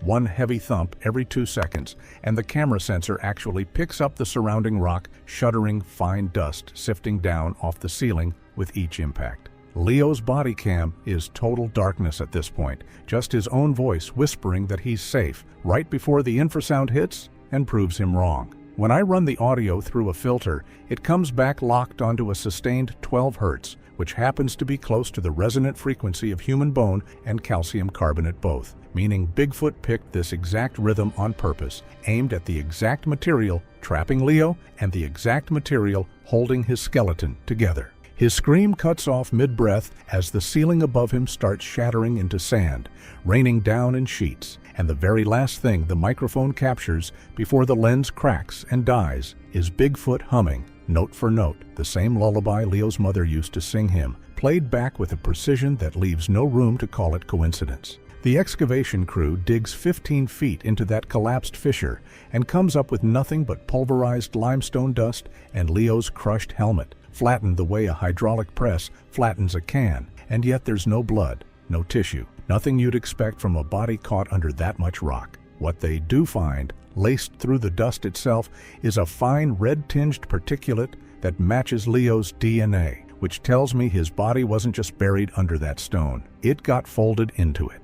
And when they finally pull the SD card and play back that final lullaby file, it runs backward, every note reversed, like Bigfoot recorded a message and then deliberately scrambled it before letting anyone hear it a second time. Camera 21 is stationed behind a 30-foot waterfall, and it catches Sarah at 2:10 trying to hide inside the curtain of falling water like it might actually shield her. It doesn't. Bigfoot steps through that wall of water like it's nothing heavier than a light drizzle, completely unbothered by 30 feet of freezing runoff pouring straight down. A massive, hairy arm reaches through the cascade and closes around her ankle, and instead of yanking her out into the open, Bigfoot holds her under, submerged in the plunge pool, her face just beneath the surface, where the clear, dark water lets the camera catch every second of it. Her own body cam lurches downward in the same instant, framing pale, almost webbed-looking fingers wrapped tight around her boot. Underneath the constant roar of the falls, a soft motherly whisper somehow cuts clean through the noise, telling her it's okay, telling her to just go to sleep, using her own mother's voice like it's been sitting in storage waiting for this exact moment. Her struggling slows down over the next minute and a half until it stops completely, and the picture fades out to white, right as her body goes still. Bigfoot didn't drown her the way it drowned Dex. Bigfoot lulled her. The dive team searches the pool downstream and never recovers a body, only Sarah's botanical sampling kit wedged between two rocks near the base, and inside it, a single long gray hair with a medulla pattern that doesn't match any known primate on record. Her body cam turns up completely dry on the bank, placed there instead of dropped there, which is its own kind of message. And on the final frame of playback, right after her death, the reflection sitting on the water's surface distorts for exactly one frame, wearing her face and her uniform for a heartbeat before the footage cuts. Bigfoot leaves nothing behind by accident, and that includes this. Camera 25 catches the last stand at 3 o'clock in the morning, high up on a rocky ridge where Hale has clearly decided he's not running anymore. He fires a flare straight at Bigfoot, and for 3 full seconds, the burn lights up a face that stops me cold every time I watch it back. Flat, almost human in its proportions, carrying absolutely no malice in it at all, just cold, patient observation, like it's grating him. Bigfoot sidesteps the flare without any real urgency, walks over to a moss-covered boulder, and pushes. The boulder rolls straight into Hale's pelvis, pinning him against the loose scree, and just like that, the last ranger standing is the last ranger down.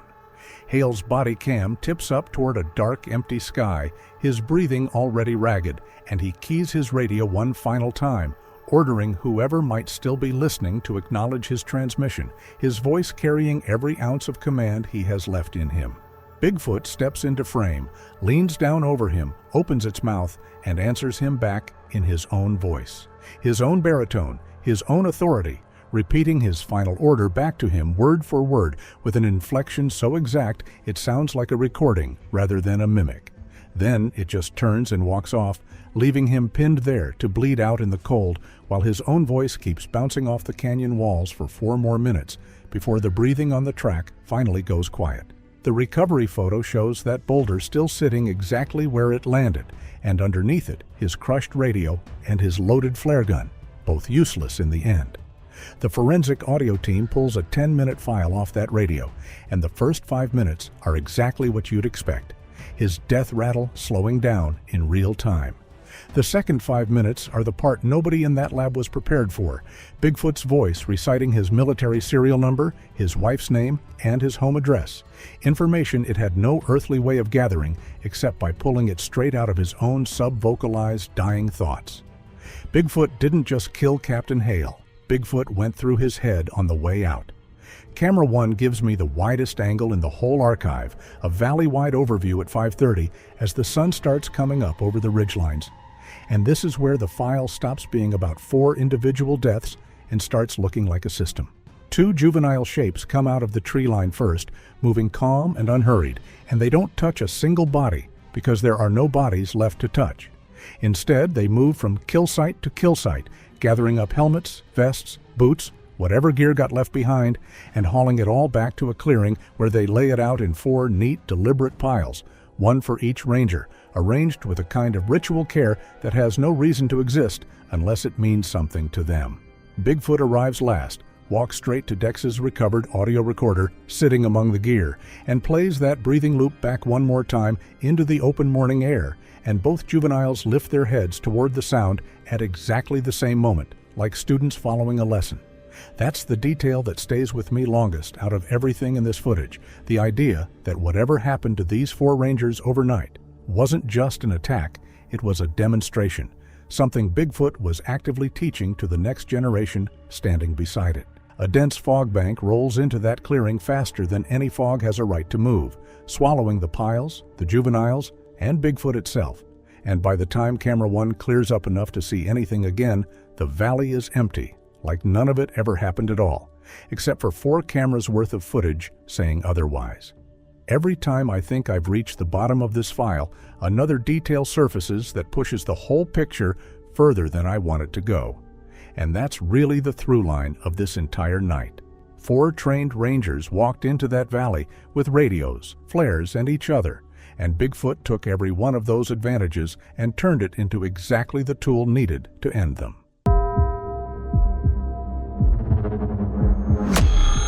Samuel McKenna was 37 years old, and if you had asked him whether Bigfoot was real, he probably would have smiled and started talking about bears, bad lighting, and wishful thinking.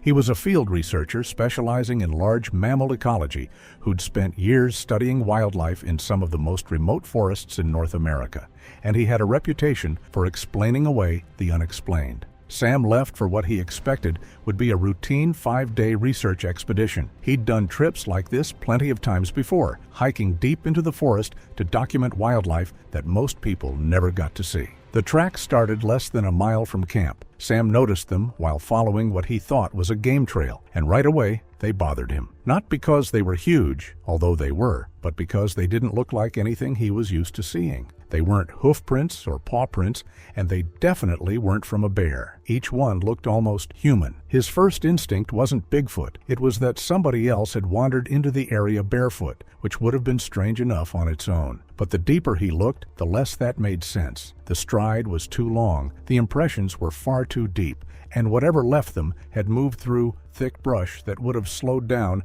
just about anything else. Most people would have turned around. Sam followed them, and before long, he realized they weren't the only tracks in those woods anymore. The deeper Sam followed the tracks, the more he felt like he wasn't alone. At first, he brushed it off. Forests are noisy places, trees creak, branches fall, and animals move through the underbrush. After years of working in the field, he knew better than to jump at every sound. But this was different. Every so often, he'd hear a heavy footstep somewhere behind him, and the moment he stopped to listen, it would stop too. A few minutes later, a branch would snap from another direction. He'd turn, wait, and find nothing.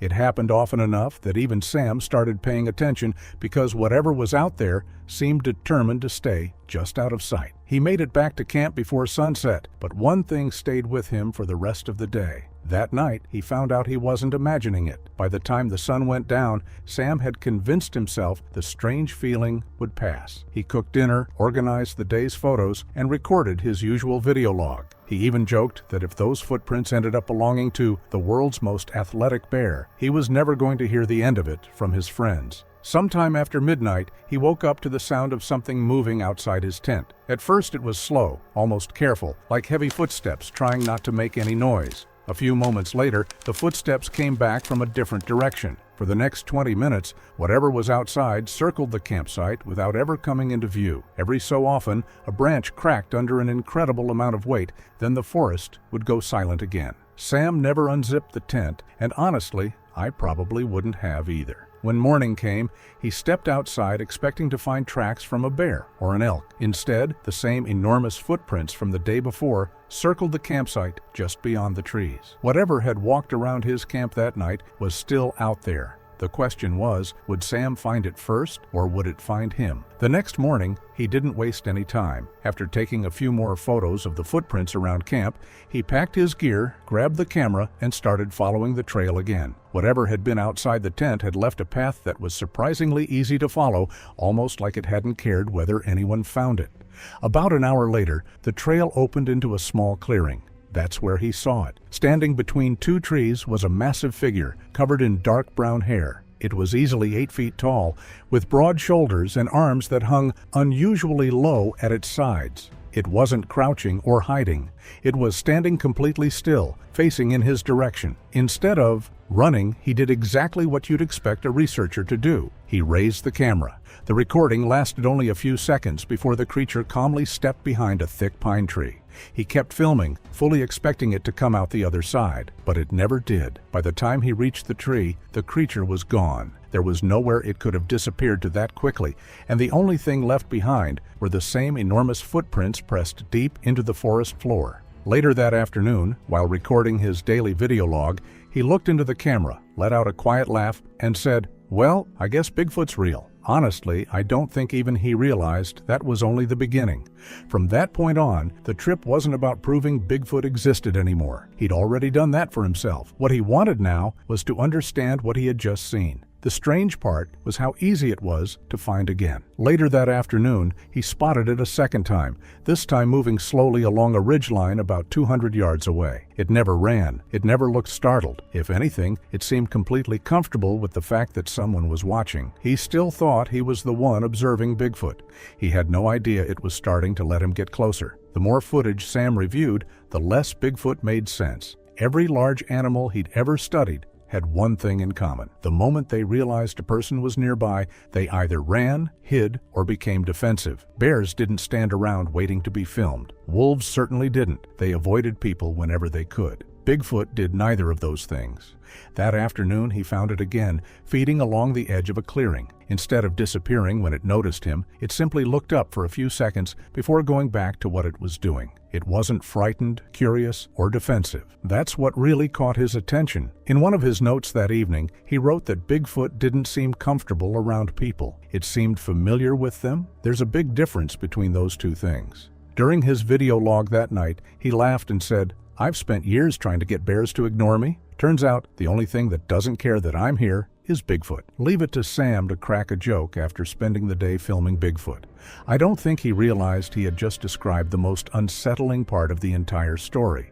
Bigfoot wasn't acting like an animal that had just discovered a human. It was acting like a human was nothing new. Later that afternoon, Sam decided to try something he'd never normally do. Instead of waiting for Bigfoot to cross his path again, he quietly settled into a spot overlooking the clearing where he'd seen it earlier and waited. Nearly 2 hours passed before a movement caught his eye. Bigfoot stepped out from the trees, paused, and looked straight toward the ridge where he was sitting. A few seconds later, it started walking in his direction. Sam stayed where he was with the camera rolling as the distance slowly closed to about 100 yards. Even from there, it was obvious how enormous the creature really was. Then it stopped. It simply stood there, watching him for nearly a minute before turning and disappearing into the trees without the slightest effort to hide itself. That night's recording was noticeably shorter. He still sounded excited, but something had changed. It no longer felt like he was choosing these encounters. The way he saw it, Bigfoot was deciding how close it was willing to let him get. Looking back, I think that's exactly what was happening. The following morning started quietly. Sam headed back toward the same area expecting another glimpse, but the forest felt different. He walked for nearly 3 hours without finding a single fresh track, and for the first time since arriving, it almost felt like Bigfoot had simply disappeared. Then he found one of his trail cameras. The strange part wasn't where it was how it had been left. The camera was sitting upright on a large, flat rock nearly 50 yards from where he'd mounted it the day before. It wasn't damaged. Someone or something had carefully removed it from the tree and left it where he was sure to find it. The last few minutes of footage showed Bigfoot walking straight toward the camera. It stopped just a few feet away, stared into the lens for several long seconds, then reached forward with one enormous hand. Recording ended there. In that evening's video log, he couldn't stop thinking about one question. If Bigfoot understood enough to notice the camera, How much else had it noticed about him? When he recovered the camera, Sam expected the mystery to end there. Instead, it raised another question. The memory card had continued recording for a few seconds after Bigfoot picked up the camera. The image swung wildly through the trees before settling on the trail Sam had been using since he arrived. Bigfoot wasn't looking at the camera anymore. It was looking down the path. That thought stayed with him for the rest of the afternoon. He followed the trail again, but after a while, the footprints simply disappeared, ending in the middle of the forest with no tracks leading away. He'd spent years tracking wildlife, but he'd never seen an animal that seemed to understand how to avoid being tracked. The next morning, Bigfoot made sure he didn't have to go looking for it. Waiting just beyond the edge of camp was one of the trail markers he'd planted nearly half a mile away. It had been pulled from the ground and carefully leaned against a tree where he couldn't miss it. There were no fresh footprints leading to or from it. Moving the trail marker was unsettling enough. Knowing something had found it in the first place was even worse. What if he wasn't the one tracking Bigfoot anymore? The trail marker stayed on his mind for the rest of the day, but it wasn't enough to scare him away. If anything, it made him even more determined to figure out what was happening. That afternoon, he returned to the same clearing where he'd filmed Bigfoot the day before. It didn't take long before the familiar figure stepped out from the trees. Just like before, he raised the camera and started recording. This time, Bigfoot didn't stand still. It took a few slow steps in his direction before stopping. Then, without any warning, Bigfoot bent down, picked up a rock about the size of a basketball, and threw it. The rock slammed into a tree no more than 15 feet to Sam's right, sending bark flying across the forest floor. With something that large, missing by 15 feet didn't feel accidental. That evening, he couldn't stop replaying the encounter, trying to decide whether Bigfoot had been trying to scare him or warn him. Either way, the message had been received. The rock stayed on his mind the rest of the day, but by the following morning, something else had taken its place. The knocking started just after sunrise. 3 loud knocks echoed through the trees somewhere off to his left. They weren't close enough to make him jump, but they were deliberate enough to make him stop walking. He waited for a few moments, listening, before convincing himself it was probably just a woodpecker. That seemed a lot more reasonable than any of the other possibilities. About a minute later, 3 more knocks echoed through the forest. This time they came from a completely different direction. He stood there for nearly a minute without moving, trying to figure out what he was hearing. There were no voices, no footsteps, no movement through the brush. Just those slow, deliberate knocks spaced a few seconds apart, followed by silence. He recorded the sound before continuing on, but it stayed with him for the rest of the day. Before turning the camera off that evening, he laughed and said that maybe the forest was trying to teach him Morse code. I'll admit, that one got a laugh out of me too. The problem was, the knocking hadn't stopped. It was getting closer. The knocking followed him for most of the morning. Sometimes it echoed from somewhere ahead of him. Other times it came from farther off to his right.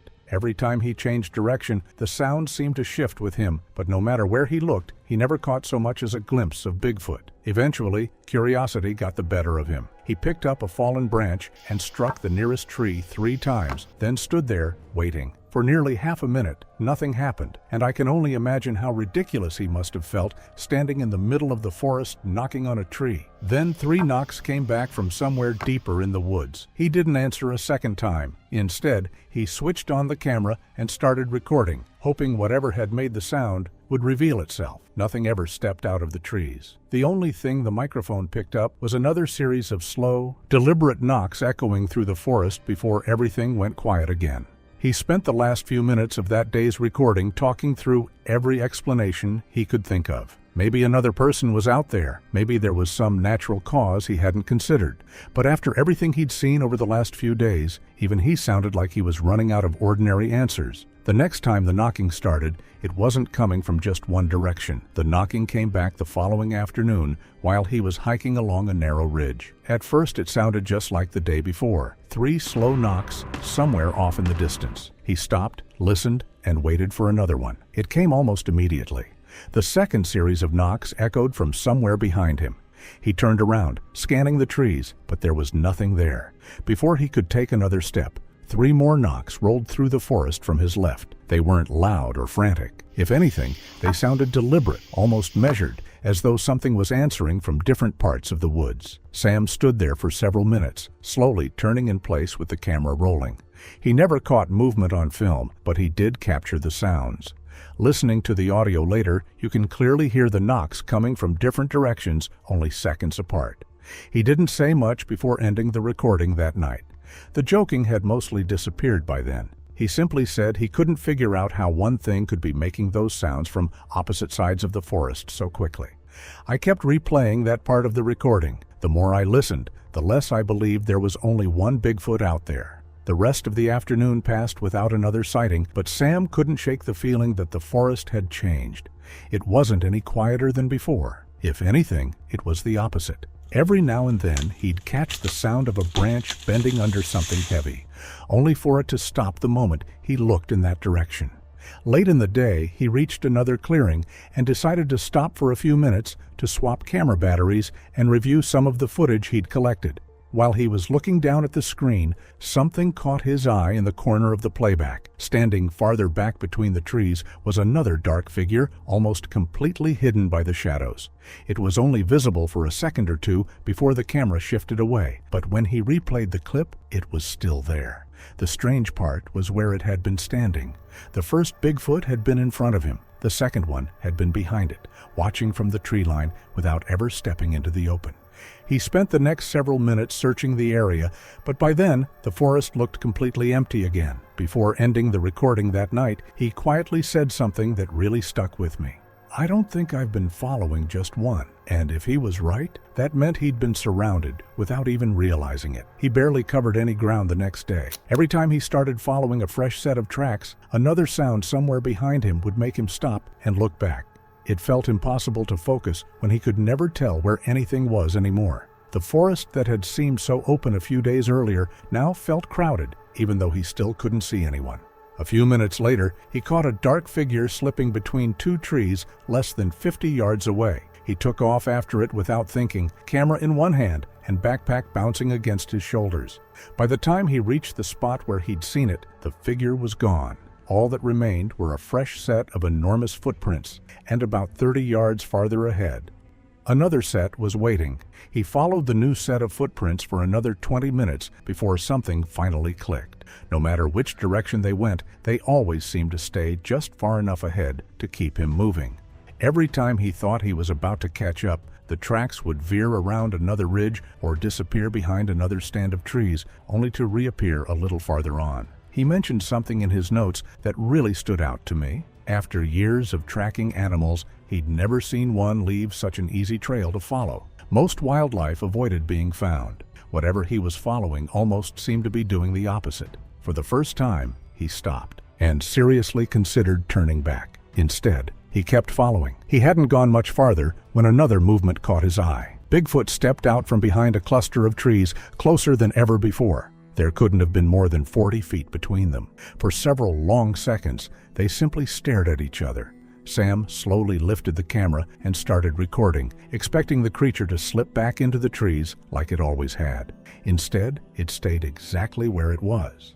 You can actually hear his breathing pick up on the recording. After everything he'd seen over the past few days, this was the first time he seemed genuinely unsure of what to do next. Instead of taking another step forward, he slowly began backing away, careful not to turn his back. Bigfoot never came after him. It just stood there, watching until he disappeared into the trees. Looking back, I think that was the first time Sam realized there was a difference between being allowed to get close and being allowed to leave. By the fifth morning, Sam looked exhausted. The excitement that had carried him through the first few days was gone. His voice was quieter, and there were long stretches in the recordings where he simply stared into the trees without saying anything.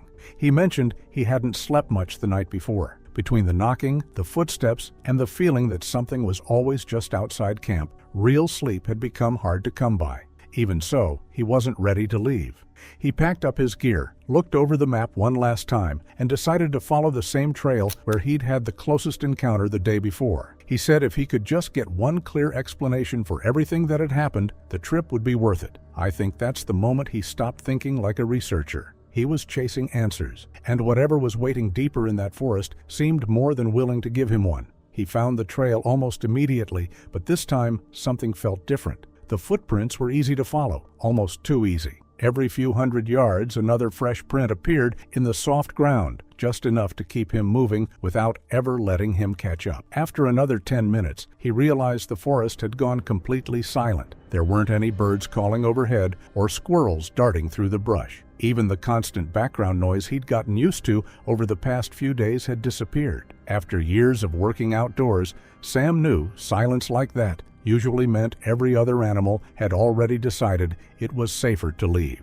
A branch cracked somewhere ahead. He raised the camera and slowly started walking toward the sound. Before he'd taken more than a few steps, another branch snapped behind him. He turned immediately, expecting to catch something moving between the trees, but there was nothing there except rows of pines stretching in every direction. He kept recording as he moved forward, stopping every few yards to listen. Nothing else made a sound. It wasn't until later, while reviewing the footage at camp, that he noticed a dark figure slipping through the trees off to his right. It only appeared for a second before disappearing again. But one thing became painfully obvious. It hadn't been in front of him. It had been walking alongside him the entire time. That discovery stayed with him for the rest of the afternoon. Instead of heading back to camp, he sat down with the map, his notes, and the GPS recordings from the past few days, trying to make sense of where all these encounters had happened. At first, nothing stood out. Then he started drawing lines between each location. The first sighting, the ridgeline, the clearing, the trail camera, the place where the rock had landed. None of them were random. They formed a slow, winding path that led deeper into the forest. He spent the next few minutes staring at the map without saying a word. When he finally spoke, he wondered out loud if he'd been asking the wrong question the entire time. Instead of trying to figure out where Bigfoot was going, maybe he should have been asking where Bigfoot was taking him. He folded the map, packed it away, and kept walking. The next set of footprints was already waiting for him. The footprints led him into a narrow valley he'd never planned on visiting. It wasn't marked on any of his original routes, and judging by how overgrown the trail had become, very few people had walked through it in a long time. The first thing he noticed was the size of the trees. They were older, taller, and packed so tightly together that very little sunlight reached the ground. Even in the middle of the afternoon, the whole valley felt strangely dim. Then he started seeing footprints. Some looked fresh, while others had already begun filling with leaves and pine needles. They crossed over one another in every direction, making it almost impossible to tell which way any one of them had gone. He slowly turned the camera, trying to capture as much of the ground as possible. For the first time since arriving, Sam stopped following the tracks. He'd finally reached the place where they all seemed to lead. He hadn't been in the valley long before movement caught his eye. A dark figure stepped out from behind a massive cedar no more than 30 yards away. Instead of disappearing, it stood there watching while he slowly raised the camera. A few seconds later, another figure moved between the trees farther up the valley, then another. He slowly turned in a circle, but no matter where he pointed the camera, there always seemed to be another shape standing just beyond the tree line. He wasn't looking at a lone Bigfoot anymore. He'd walked into their territory. That was enough. After spending nearly an hour in the valley, Sam made his way back toward camp without stopping to film anything else. The excitement that had brought him into the forest was gone. Whatever answers he'd been looking for, he felt like he'd already found more than he was prepared for. Back at camp, he started packing his gear and mentioned that leaving in the morning was probably the smartest decision he'd made all week. He even laughed that his dogs were going to get a very long walk when he got home because he'd had enough of sleeping in the woods. Then he opened the camera one last time to review the footage from the valley. That's when he noticed one of the figures hadn't been watching from a distance. It had been following him back toward camp. Sam headed back without stopping again, and for the first time since the trip began, he wasn't thinking about finding Bigfoot. He was thinking about getting home. He spent the evening packing most of his gear and making sure everything was ready for an early start the next morning. He even mentioned that 5 days in the woods had been more than enough, and that a hot meal and a real bed were sounding better by the hour. Before calling it a night, he sat down to review the footage from the valley one last time. Every encounter over the past 5 days had happened deeper in the forest than the one before it. Without realizing it, he'd spent the entire expedition walking exactly where Bigfoot wanted him to go. The next morning, Sam broke camp just after sunrise and started hiking toward the trailhead. For the first hour, everything felt almost normal. There weren't any strange sounds, no movement between the trees, and no fresh footprints waiting for him around the next bend. After everything that had happened over the past 5 days, the silence almost felt reassuring. Then he spotted another footprint. It was fresh. A few minutes later, there was another. The tracks weren't leading away from him anymore. They were heading in the same direction he was, appearing every so often along the trail as though something had passed through only moments earlier. He slowed down, scanning the woods on either side of the path, but never saw what had made them. It looked like he wasn't the only one leaving the valley. Sam never made it out that morning. About an hour after leaving camp, the camera captured its closest footage yet. One Bigfoot stepped out from behind a line of trees less than 20 feet away and stood perfectly still, staring at him. And then another Bigfoot emerged farther down the trail. Then another appeared behind him. He slowly turned in a circle, but every direction was the same. One stood ahead of him, another off to his left, another behind him. They weren't surrounding him by accident. They were blocking every way out. The next few minutes were some of the hardest parts of the footage to watch. The camera shook as Sam slowly backed away, never taking his eyes off the tree line. The Bigfoot didn't chase him, but they didn't leave either. Every time he tried to back away, another dark figure would quietly appear farther ahead, forcing him to stop again. He stopped talking completely.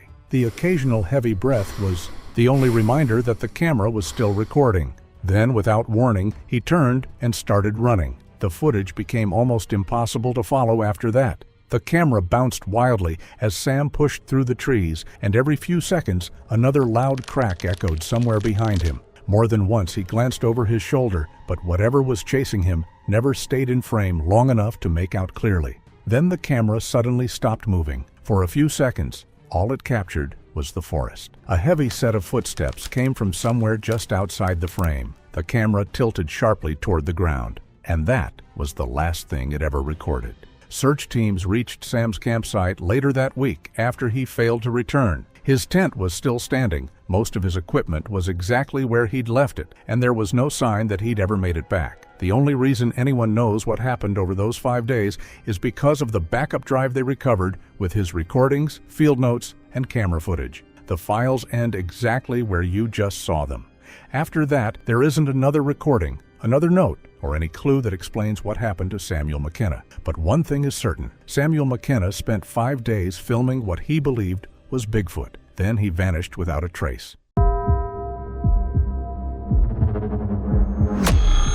The diesel generator behind me kicked on with a cough, which was when I smelled pine sap mixing with exhaust fumes, and that's when I saw Bigfoot. I'm standing at the rear bumper of the Mobile Command Center, a blacked-out RV the size of a delivery truck, bristling with antennas like some kind of military surveillance unit dropped into the wrong century, and my hands are still wrapped around a crate of equipment I'm supposed to be hauling toward the staging table. 3 men are unloading carbon fiber rifles from foam-lined cases, rifles that cost more than my truck, and a 4th man is crouched over a tablet. Sterling stands at the center of it all. One of them, a younger man with a satellite phone clipped to his belt, keeps repeating a number out loud. Some figure attached to whoever brings back proof of Bigfoot. Like the forest behind him is a vending machine waiting to dispense a payout if he just inserts enough confidence. They don't belong here. That's when the drone lifts off the rock with a mosquito shriek, climbing fast, and that's when my eyes drift up past the line of pines toward the ridge above the logging road, and that's when I see Bigfoot. A silhouette, massive and hulking, standing dead still against the burnt orange smear of the setting sun. Shoulders too wide for any man, a head sunk low between them like he's studying us the way a wolf studies a flock before deciding which one limps slowest. Bigfoot is there for 1 second, maybe 2, and then he steps back behind the tree line and the ridge is empty again like he was never there at all.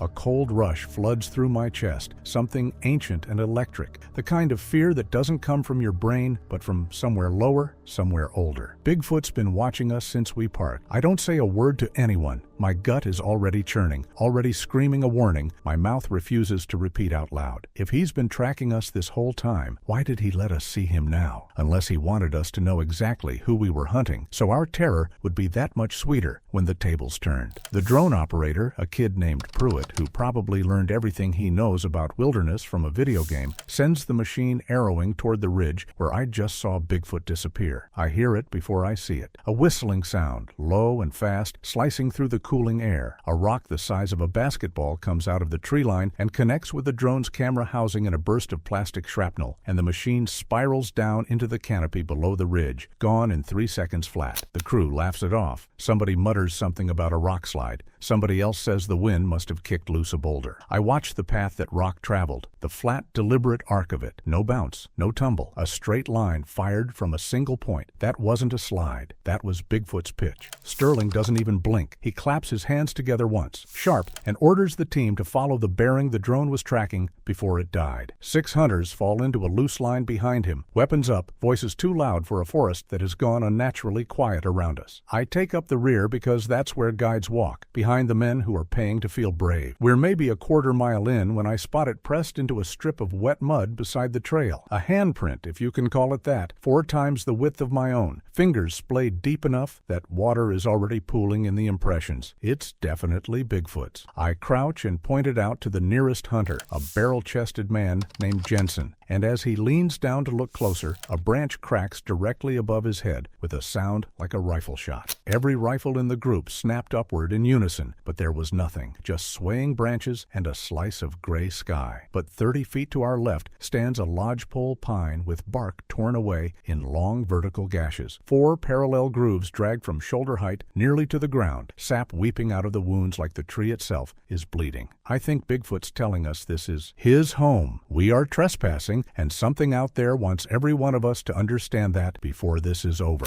The radio clipped to Pruitt's vest crackles, static popping, and then a voice comes through, deep and wet and guttural, but shaped, deliberately shaped, into the same flat cadence Pruitt uses when he calls out drone telemetry. Target acquired. The whole team freezes. Pruitt looks down at his own radio like it betrayed him. Nobody laughs this time. Bigfoot's not mimicking a voice, I think, watching the tree line for any flicker of motion. It's mimicking a sound, a pattern. It's learning us in real time, cataloging every noise we make and feeding it back to remind us that nothing here is private anymore. Nobody wants to say it out loud, but the silence that follows is its own kind of answer. Jensen checks the safety on his rifle twice, a nervous habit I'd bet he doesn't even realize he's repeating. The man with the satellite phone has stopped reciting his bounty figure. Sterling clears his throat and announces with the forced confidence of a man narrating his own bravery for an audience that no longer trusts him. That wildlife mimics noise all the time, that ravens do it, that this is nothing more than an unusually large animal with an unusually good ear. I don't argue. I've learned over 30 years in these mountains that arguing with men like Sterling only slows down the moment when reality finally argues for itself, and out here, reality has a habit of arguing loudly.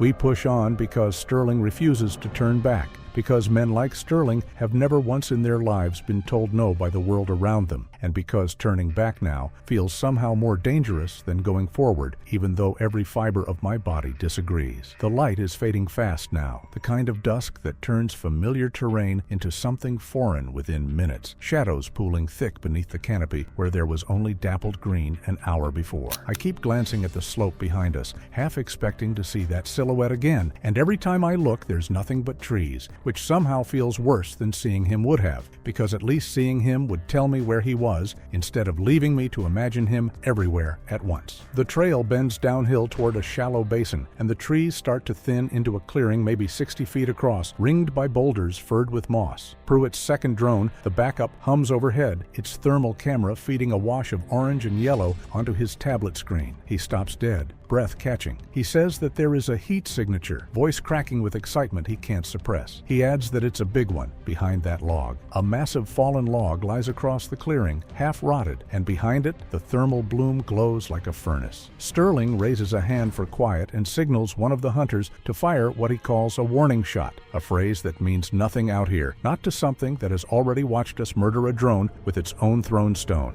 The rifle cracks, the bullet slams into the log, splintering bark, and nothing happens. No roar, no charge, nothing. The team edges forward, rifles trained on the log like it might still come alive, boots crunching over dry needles in a silence so thick I can hear my own pulse keeping time with each step. Then I see Bigfoot before any of them do, because I'm the one who has spent 30 years reading what this forest actually looks like. It isn't Bigfoot behind that log. It's a heap of moss and packed mud built into the rough shape of a crouching body, and underneath it, hidden in a shallow scrape, lies the gutted carcass of a doe, still warm enough to bleed thermal signature straight up through the moss. It's a straight-up decoy, maybe a trap, but for what exactly? I don't have time to ask out loud because the answer arrives from directly above us before anyone can so much as lower their rifle. A branch the size of a telephone pole, stripped clean of bark and leaves like it was peeled by hand, comes crashing down out of the canopy and slams onto the roof of the mobile command center parked at the trailhead behind us. The impact loud enough that I feel it through my boots 100 yards away. Metal crumples and glass detonates outward in a glittering spray.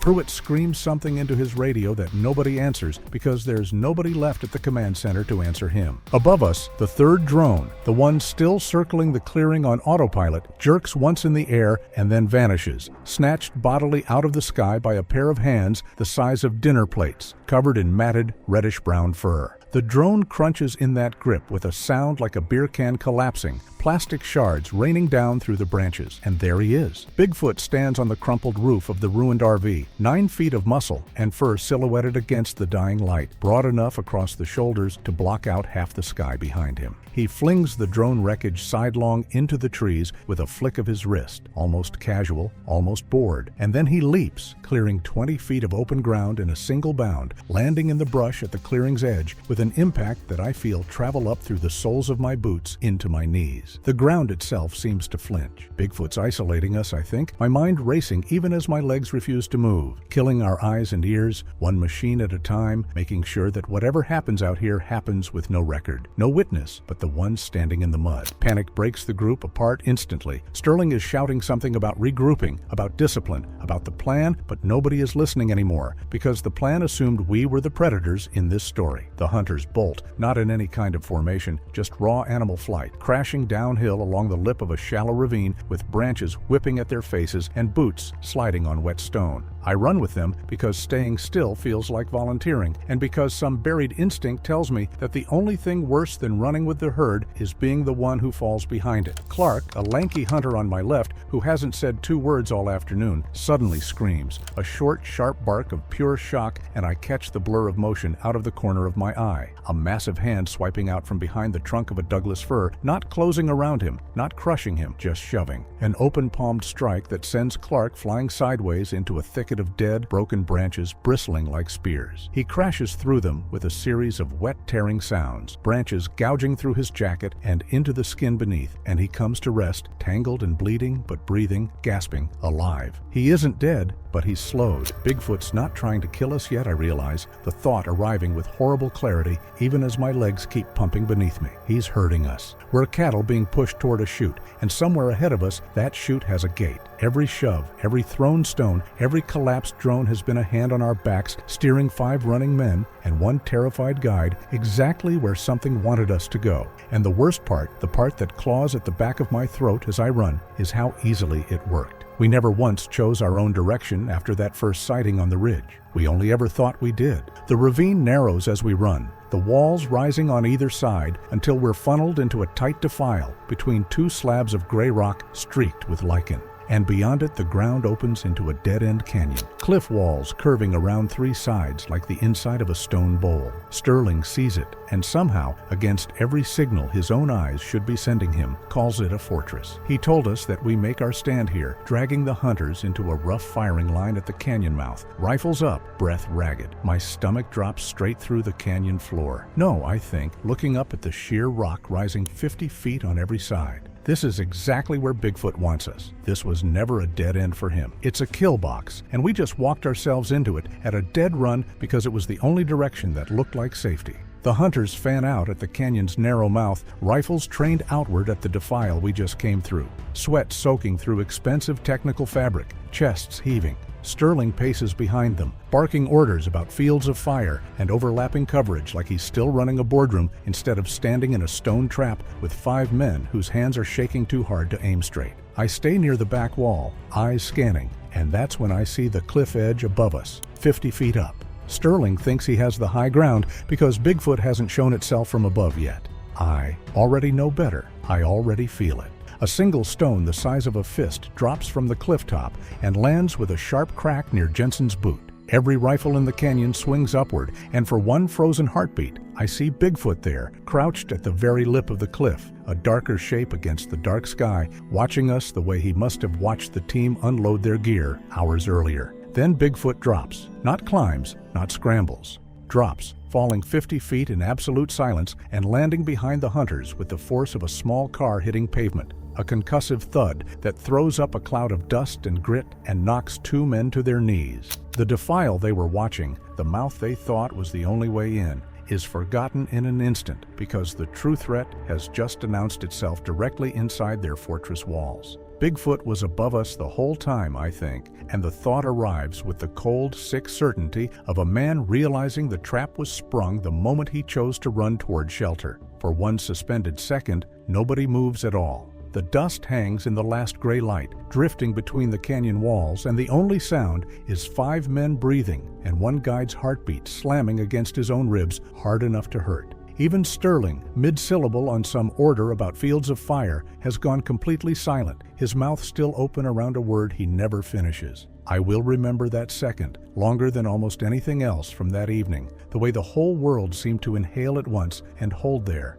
balanced on a hinge, right before it tipped. Now, what happens in the next 3 minutes inside that stone canyon will outlast every other memory I carry for the rest of my life, compressed into a span of time so short it barely registers as time at all. More like a single continuous impact, one violent motion of Bigfoot after another, with no space between them for breath or thought or mercy. Bigfoot moves first, and he moves with a kind of speed that the human eye isn't built to track cleanly. No roar preceding it, no warning growl, just silence and then motion. A 9-foot wall of muscle covering 20 feet of canyon floor before Clark, who has just stumbled back into the group bleeding from a dozen shallow cuts, can even raise the rifle still clutched in his trembling hands. The air doesn't shift. The gravel doesn't crunch beneath those massive feet. He's simply there one moment and not there the next, closing distance in a single lunge that my brain keeps trying to edit into separate frames. It can process, but there are no frames, just a smear of dark fur, and then the impact. Clark's eyes are still wide from whatever he saw out there alone, still tracking something behind us that isn't there anymore, and his fingers are still wrapped around the stock of that rifle, white-knuckled,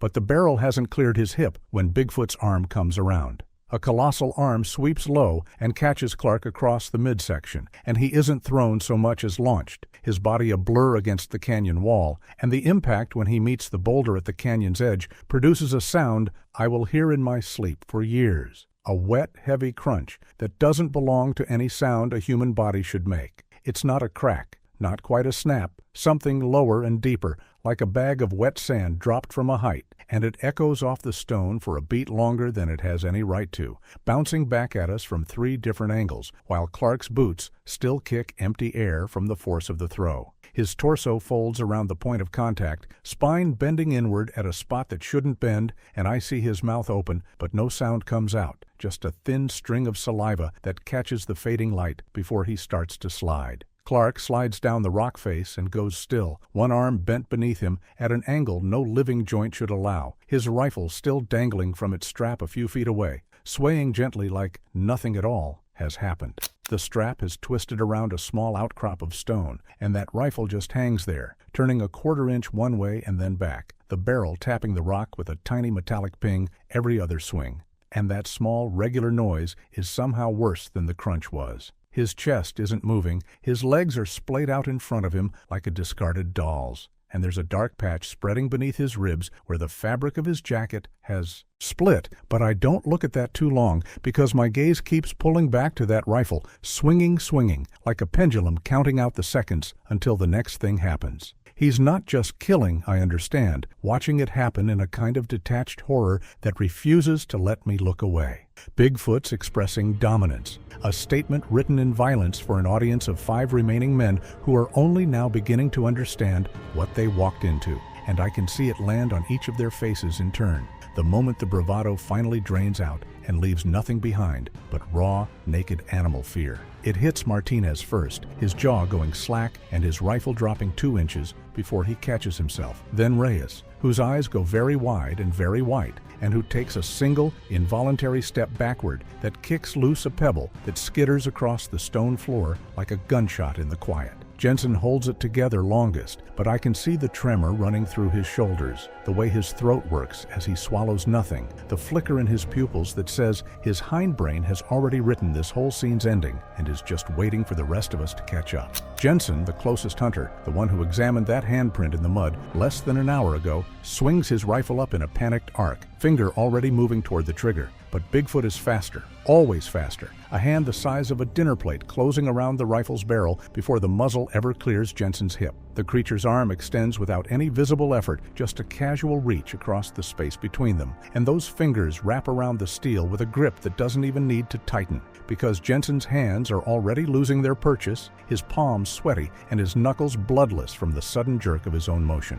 There's no struggle, no tug of war. The rifle is simply ripped free of Jensen's grip with a single flick of the wrist, the kind of motion a man might use to swat away a fly. Except this fly weighs 8 pounds of steel and carbon fiber. The stock spins end over end and clatters against the canyon wall 20 yards off, the scope shearing away on impact and skittering into the underbrush. And Jensen stands there, with his hand still raised in front of him, fingers curling around empty air, and I can see the exact shape of his shock in the way his mouth forms a perfect, silent O, while Bigfoot turns his massive torso back toward the rest of us, those dark eyes scanning our line like he's counting to make sure none of us have moved, have breathed, have done anything but stand frozen and wait for whatever comes next. Jensen barely has time to register the loss before the rifle reverses direction, swinging back toward him stock first, gripped now like a club, like a baseball bat in the hands of something that understands exactly how leverage and momentum work. The stock connects with the side of Jensen's skull with a crack that silences his scream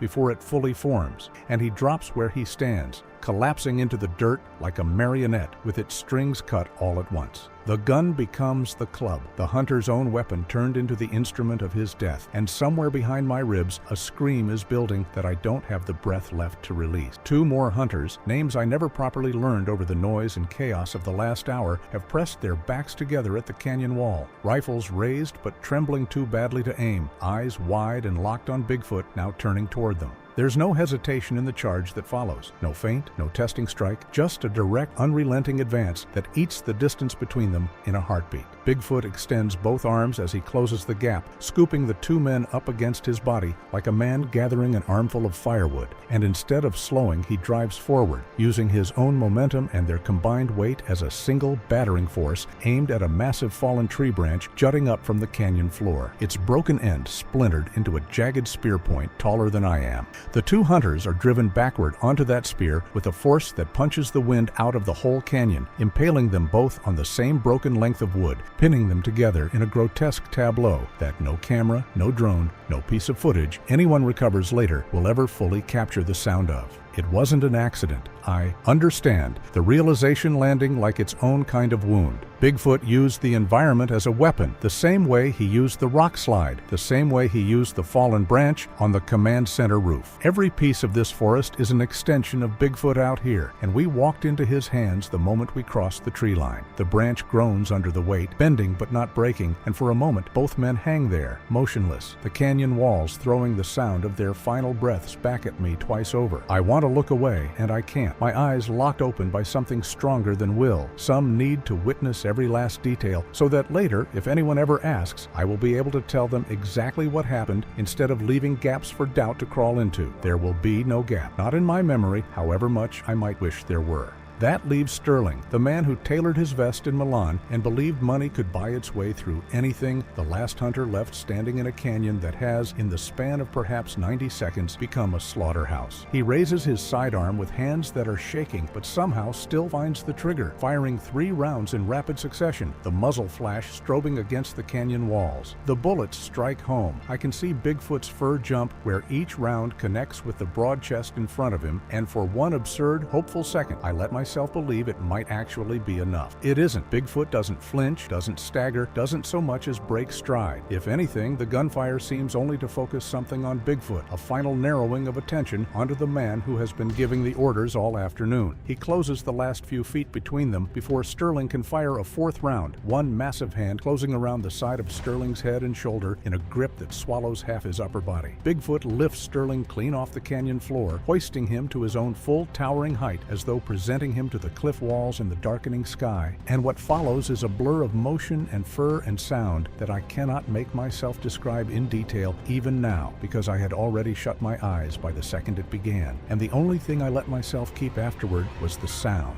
a sound I refused to put into words, the sound of a man being unmade. The pistol clatters somewhere onto the stone floor of the canyon, still smoking, and I hear it skitter and stop, and even through closed eyelids, I sense the moment Sterling's last word dies in his throat, half a syllable that never finishes forming. The vest he was so proud of, the one tailored for a hunt he thought he was leading instead of one he was being led into, lands torn and dark a few feet from where I'm crouched, and I keep my eyes shut a few seconds longer than I need to, not out of fear of seeing more, but out of some instinct that tells me the moment I open them again, I will be the only set of living eyes left in that canyon to witness whatever comes next. 6 men, 3 minutes. I will repeat that number to investigators, to reporters, to my own reflection in bathroom mirrors at 3 in the morning for the rest of my life, and it will never once make sense to the part of my brain that still wants the world to operate on rules I can understand. I just find myself looking, helpless against the pull of it, and Bigfoot is standing in the center of the carnage, motionless now, head bowed slightly as though surveying his own work the way a man might survey a finished job. Then, with a deliberateness that feels worse than the violence that came before it, Bigfoot turns. His head swings slowly around, that massive skull rotating on a neck thick as a tree trunk, and his eyes, which I had expected to be animal, blank, empty, lock onto mine instead, with something that can only be described as intelligence, ancient and patient, and utterly aware of exactly what it is looking at. I am a statue. I am nothing but a heartbeat trapped behind 2 unblinking eyes, unable to so much as twitch a finger, because some primal part of my mind has already decided that movement equals death, and stillness might buy me another second of life. Bigfoot takes 1 step toward me, a single step, deliberate, unhurried, the kind of step that doesn't need to be fast because it already knows there is nowhere for me to go. And then, before the second step ever comes, something in me breaks free of the paralysis, and I turn and I run, faster than I have ever run in my life, lungs burning, legs screaming, branches tearing at my arms as I crash blindly back through the defile and out into the dark trees beyond, and I do not look back, not once, not for anything. I don't know how long I ran before I realized no footsteps were following mine, no crashing branches, no thud of pursuit shaking the ground behind me. There was nothing. He let me go. He let me see it all, every second of it, the decoys and the destroyed drones and the deaths delivered in that brutal, deliberate 3-minute span, and then he let me walk straight out of that canyon under my own power, while 6 other men stayed behind forever. He made me the witness to his trophy room, and I understand now, stumbling out onto the logging road hours later with my hands still shaking, that he wanted exactly this. Someone left standing who would carry the word back out of those mountains. Someone to tell every hunter who ever again thinks about pointing a rifle into that tree line exactly what waits for them on the other side of it, and exactly what happens when you try to hunt Bigfoot on his own ground.